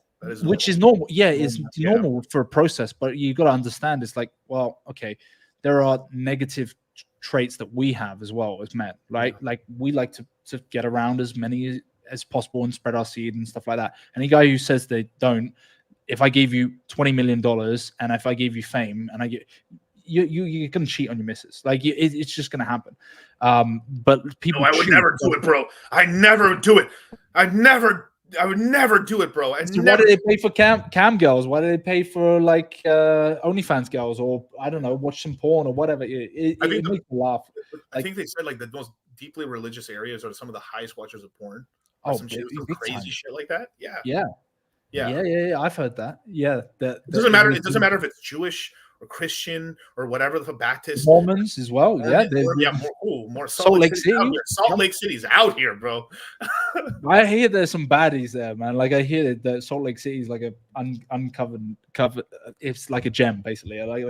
Like a discoverable gem. If you're a Mormon, like, shout out to my Mormon boys. I'm like Mormon boys. It's like Mormon game, You're gonna pretend that I believe in Mormonism, but yeah, like, I had a friend. He was doing all right. He was a Mormon guy, and he was doing okay for himself. I saw some guy pull some shit with was it a Mormon chick? It must have been some religious. I don't think it was Mormons, but it was some guy that basically had a really big ass fucking diamond ring. And what he do? He's like talking to these chicks, he's like, "Can I see your finger? Oh, it looked nice." And he's like, "Let me see something." He put the ring on their finger for a second. He's like, "Your hand looks nice with that." Take the ring off afterwards. He was roping these whores in, bro. Holy shit! But that's crazy game, bro. That's like, I've heard like wearing a ring, wearing the wedding ring finger works a treat, but like I think most guys, they have to get through that stage of like hatred towards the natural inclination of women, and then in the same way we have a natural inclination as men, right? We got certain traits and certain things that we do that probably are not that great for a long-term relationship, and vice versa. And so you have to get past that in order to succeed, because it's just part of nature. Like, you have to stay on your game, and you have to self-improve. It's just the way it is. Yeah, and even if you're not cheating in an actual marriage, right? Which you probably shouldn't. Like, let's be honest. It's just the drama is fucking annoying in life. No. But like, if that's what you choose, right? I mean, but you also need to like there has to be like take care of yourself and stuff like. But also, it isn't like it's nice. It's like this whole thing where like what keeps your girl in line a lot of times is seeing other girls like checking you out and shit like that, or like doing because it's like this dude can still fish. This guy could still like, oh my god, there's chicks going after, and then she starts mate guarding. Yes. And she starts remembering, oh, this is why I'm with this motherfucker. Yeah. That's right. But yeah, you have to give like positive, you want to be seen as desirable by other women, and I think Rolo hits the nail on the head. Like talking about the best possible experience with your wife is going to be when you're going away for work. It's not going to be on your wedding night, and it's because of that fear and that anxiety. I was trying to explain this to. To a chick, I was like, I don't want to move in with a girlfriend. Like it just doesn't seem a good idea. It's like, why should you not want to do that? And I was like, how do I explain that a little bit of anxiety is actually positive for the relationship, especially for your sex life? Like, how do I explain that in a way that doesn't sound, hurt your feelings, sweetheart? I'll post it next time we do a stream. I'll have this meme ready where like the whole meme is this guy's like, oh, like this guy's really pissed off at his dinner table, and he's like, "Oh my god, baby, let's move in. We can have sex like this all the time. I'm gonna wear that sexy shit for you all the time." This like you're in fucking like in sweats all day doing nothing, and like it's just horrible. It's like don't move in with a girl unless it's like it is getting that serious. But like that kills unless you're having kids, maybe. Yeah, unless you have kids, I really don't see the point. The point of living together and stuff like that, or what is the other one? There's another thing too. The moving together and stuff like that, and then also too, like you're right, like business trips and stuff like that is important. Even if nothing happens, it's just the heart longing or the heart missing is like it's really healthy for relationships. I think just spending some time apart. Some people like, no, that's not true. But like it is kind of like it is that whole thing where you're like your girl does think you're cheating on her and you're not, right? But yeah. But her thinking that keeps her in line. I hate to say it's just a dark reality of the red pill, bro. It's like I would love to go and say you don't need to do that, or you don't need to have that manufactured experience available. You don't need to create that anxiety, but it's just the way we're so different. And they want it. They want it too. They do. They want it. They do. Yeah. Like women are sheep, just like guys, right? But like women are sheep. Like if every girl's fawning over, like you've seen in the movies all the time, where like you guys like that guy, and then all the other chicks start, oh my god, he's so good, and then magically she becomes the one chick that ends up fucking him. Like it's like, no, I don't like that guy at all. And then in the movie, like by the end of it, she's like fucking sucking his dick and going backwards on his dick. Like, I'm the, there's this, oh my god, bro, next time when we do a stream, bro, I'm gonna have all these memes ready. Like there's a classic meme of like this guy, he dates a bunch of chicks in order, and they're like, yeah, it's nice to meet you. Yeah, I don't really party a lot, I don't really go out a lot. And then he has like 15 girls on 15 different dates. Yeah, I don't really go out a lot, I don't date a lot, I really don't go out much and stuff. I don't and it's basically saying like, oh yeah, my body count's low, without saying it. My body count's low, I'm more of a stay-at-home girl, I'm virgin almost, and it's like all of them say that. And then he just starts, as the video keeps going longer and longer, as more dates he goes on, he starts going like just got like, it's just like they're like broken records, It's true, and they say the same lines. They always say the same lines about. I've decided I'm not going to date anyone who's in their 30s now. I put it in the group chat. You might have seen it. Wait. Oh, okay. Yeah. Oh my gosh, man! I was like, nah. How old are you right now? 32, 33. 32, yeah, 32, yeah. Bro. But like, it's. I hate to say it, but like when the red pill guys say like, oh, you don't have to certain rage, bro. Like the feminine mentality and the kind of like, how do I say it? Like the enjoyment of life is much nicer. You can see it. You can see the excitement for life earlier, in mid-20s versus like late 30s. There's just trauma. There's just too much trauma. And what's the point? And what's the point? Like, what's the point of like going with a chick if you can't alpha widow her? Like, what's the point? Yeah. Like, she's like, let me take you to Paris. Oh, I've been to Paris. Let's go to. I mean, like, I'm gonna make up a bunch of shit. Let's go to Disneyland. Let's go here. Let's go there. Like, you want to go to the Florida Keys? You want to go on? Oh yeah, I remember I went to the Florida Keys before. Like, bitch, you've done everything. What the fuck do I want? Like, there's What do I nothing bring to the table. Yeah. Dude, like, there's no point, like, at all. Like, you've done everything, and then like, but I've also warned some of my good friends. They're like, yo, bro, you're kind of alpha winning this chick, bro. She's gonna catch stupid feelings, bro. You're taking her out to this and this. But I've got some buddies of mine that love to do that to bitches because they just love leaving a trail of fucking whores addicted to them. It's toxic, bro. I've warned some good buddies of mine, like, bro, yeah. But that toxicity wouldn't have happened. Like, at some point down the line, yeah, that guy got fucked over by someone. Like, they fell for someone, and that happened, and it's like, well, they got the bad taste of reality and the real harsh red pill truth, and then they're like, okay, it happened in my life as well. I was like, yo, this girl fucking hates this guy but keeps going back to him. Like, what the fuck? This was when I was younger, and I was like, I'm like why is she doing this? I'm like her best friend, blah blah blah blah. It's bullshit, bro. You get friend zoned. You don't want to be in the friend zone. Fuck that shit. Get the fuck out of that. Have some standards for yourself. And but that toxicity, they like it. I mean, some girls love it. Some girls, they won't put up with it. Obviously, if they've got a good father figure and they've got some sort of strong self-respect for themselves, they won't put up with it. But unfortunately, most of the modern women nowadays, they say they hate it, but they love toxicity. They love the back and forth. They love the on and off. They love the craziness that comes with it, and that emotional roller coaster is their enjoyment, and so they come back to it, and it can't be switched off. So before we sign off, brother, like, what are you doing in crypto right now, man? You got all your money in 9 inches, or what are we doing? You want BTC me up? Like, what we doing, man? Speaking of which, man, we have to get Fresh's wallet, man, because we want. I know, we bro. want to send him a bunch of BTC. We're going to Miami pretty soon. I'll get it. Do it, man. Let's get him on, man. Because we want to send some. He already told me yes, he'd do it. It's just he's been really big. Like, they've actually, like, because they have a new like, I think they got GG33 as their manager now. It's kind of crazy. Like, he was my homie before that, and then now he's like literally managing, like, I think he's managing Sneeko, Fresh and Fit. I think he's managing Zerka now again. I think. You're talking about Fit from Fresh from Fresh and Fit.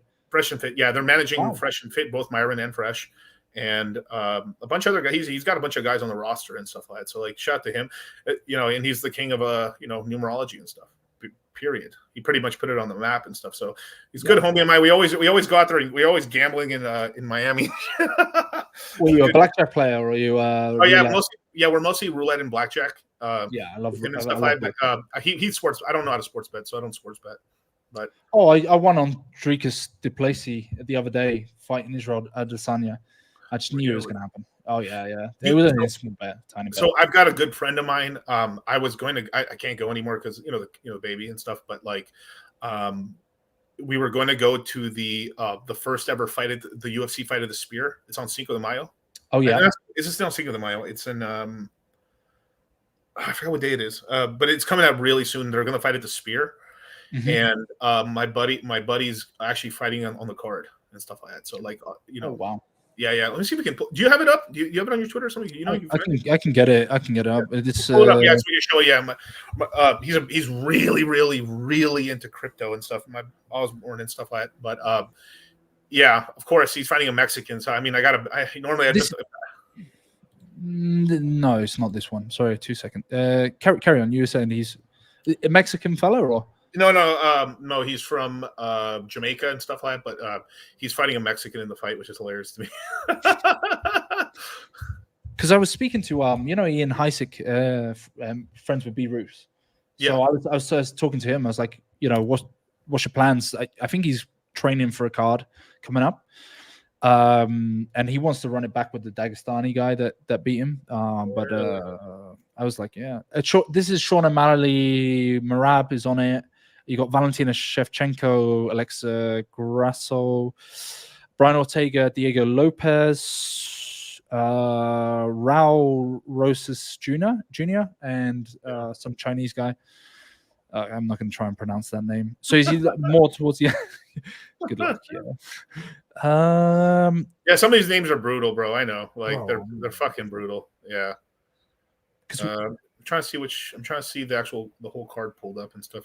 Let me send in a direct message. Hold on 2 seconds. Yeah, I'm looking for it right now. Put it in the private chat on StreamYard. Yeah, we had a friends and family link in order to buy tickets and stuff, but I just can't go. No. That's a shame. We were thinking about going to the card in the UK when what was his name? Tommy Aspinall was on it, and then we also had Okay, found it. There we go. Leon Edwards fighting Bilal Muhammad. I thought that was guaranteed, man. I thought he was going to piece him up. But so this is my buddy O'Day Osborne. I've had him on the show multiple times. UFC fighter and stuff like that. Great dude. Knows he's balls deep in crypto. Crypto. Good crypto UFC fighter and stuff like that. Yeah, he's fighting Rodriguez right here, and this is the first ever Noche of UFC. This is the first time it's ever going to be in the Sphere, so the Las Vegas Sphere. So it's going to be full three. I've actually gone to a couple of events in the Sphere. It's fucking sick, dude. Is it? Like they have a movie, or like they have like a movie experience which is on every night, which is a kind of like they take you across the world. It's incredible, bro. My dad, who hates movies, went to it. He's like, that was cool. My dad hates everything. Like he was like, that was sick. You're literally sitting in the chair. They're not moving. And because the world's like moving around you, like you're literally moving.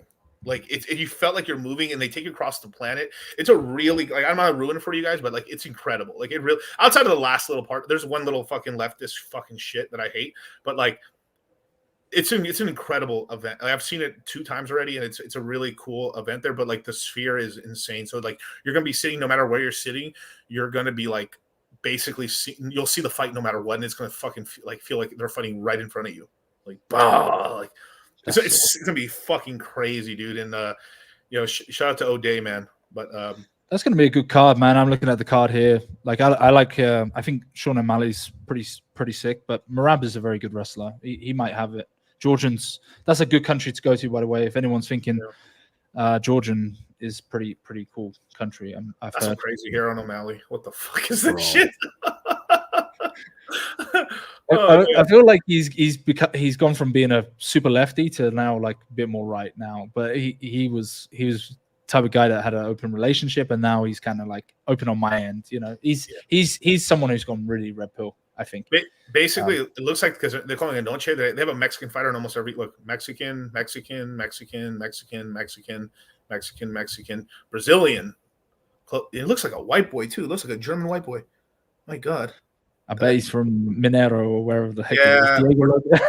Ortega Lopez. So like, all right, we don't got an actual Mexican, so we're like, we'll get close enough. Yeah, and he's probably is Mexican, but like, and then we got Grasso Sevejiven. I'm gonna say that. Fuck that.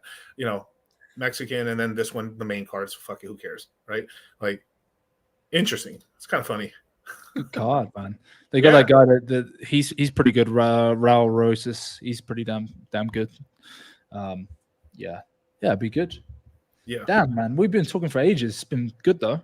Yeah, it's been a great talk, brother. So yeah, man, I'll definitely have Hexy Bastard on pretty soon and stuff like that. I'm gonna try. You know what? I'm trying to do like a little spotlight thing where I'm trying to have on like at least 2 guests or 1 guest a week from like the Pulse Chain or Hex community or crypto community overall. Because I was looking at my lives. I was like, holy fuck, I haven't interviewed somebody in forever. I was like, wow, like.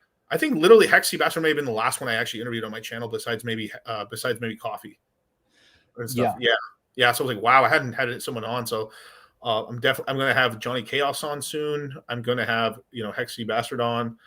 I'm going to do a couple more interviews and stuff like that. We got some big stuff in the pipeline. Like, do tell.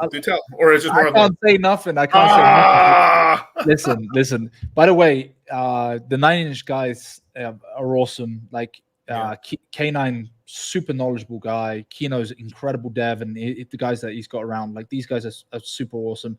I know that there's the kind of joke of 9-inch, and there's also but they are super switched on guys when it comes to the markets. And Hexy in real life, like, I think he puts it on a little bit that he's a very generous guy. He's a very nice guy. He's a very loyal guy. So a lot of people give him a lot of shit, but he's a really awesome fella. He's such a good guy IRL for guys who don't know him. And this is why when I see people go after him that don't have a clue, like he is so generous to his people. He looks after his guys. He really cares about everyone. So, I really don't like it when people go after him. But anyway, it's just people frustrated because pulse chain's not going up too much. It went down. It basically went, it was up like 10 by 10 or 15, and then it went down. We're basically at the lows right now, and it's crabbing, and so alts are bleeding, and there's nothing you can do about that, really. If pulse chain was let's just say it was at SAC price right now, everyone would be happy because everything from dick with butt to like BBC 9-inch, everything would be up. Everything would be up, or at least higher than their lows. They'd at least be at a 2-3x right now.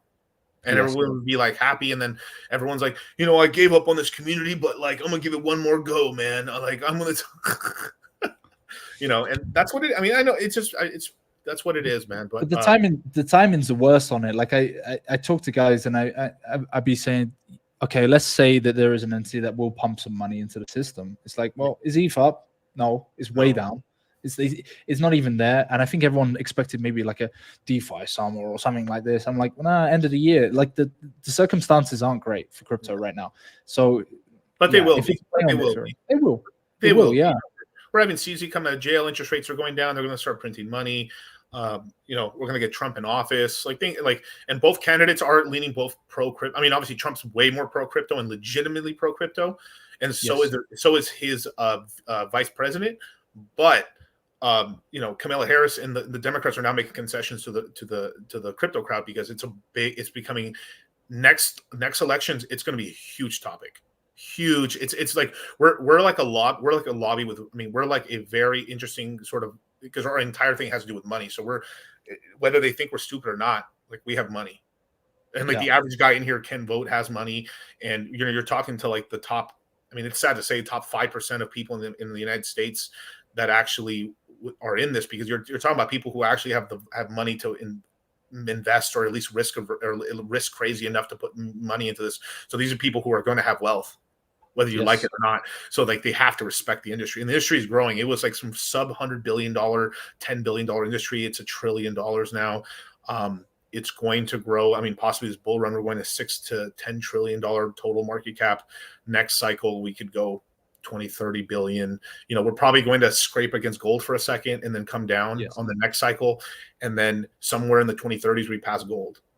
Crazy. I think so. Yeah. Ooh. I think it's just on a path to pass gold, as much as Peter Schiff would say otherwise. But like it's on that pathway. It's being accepted.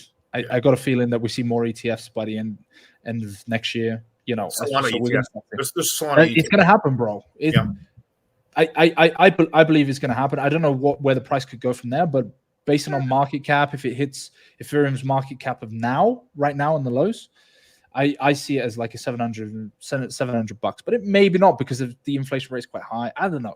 It depends how rapidly it gets to it, because you're right. It can reach like I'd said like $600, $800, and then but if things go really bananas, we can get $1,200 to $1,400, and if things everything goes well, and it's really like holy crap, people are being retarded. It could go to 2,400. 2,400 is my exact top, but it's like everything. It's like everything is going well, and that's probably not going to happen. We're probably looking between $600 to $1,200 is really like the top for it, because where was it? $9. $9. I didn't buy $9. I bought $16, $18, but I didn't buy $9. No.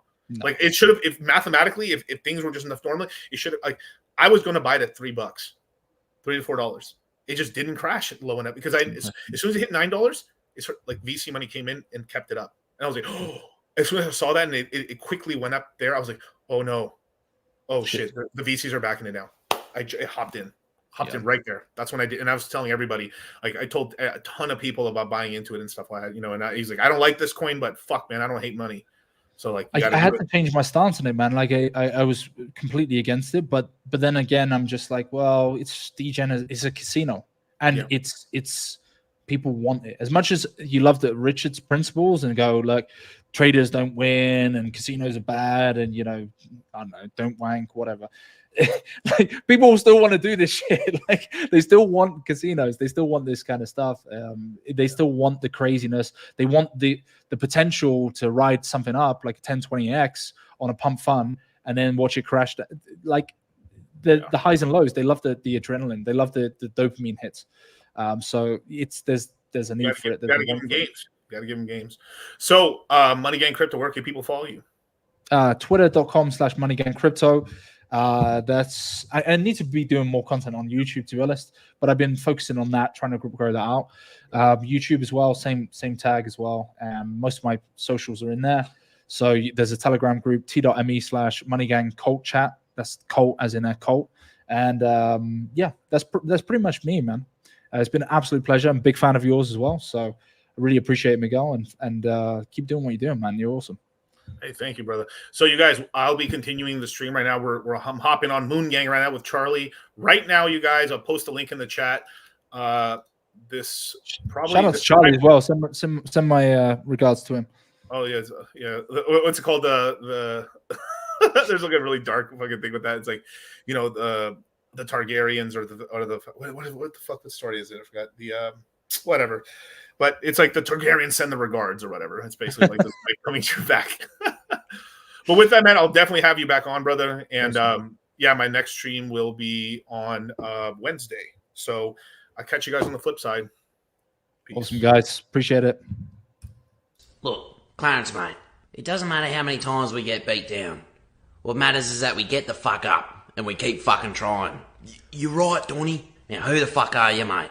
I'm Clarence Claymore. Who the fuck are you, mate? I'm Clarence Claymore. Say it with your fucking chest. I'm Clarence Claymore. Show me what you got, mate. Take that. Fucking touch me.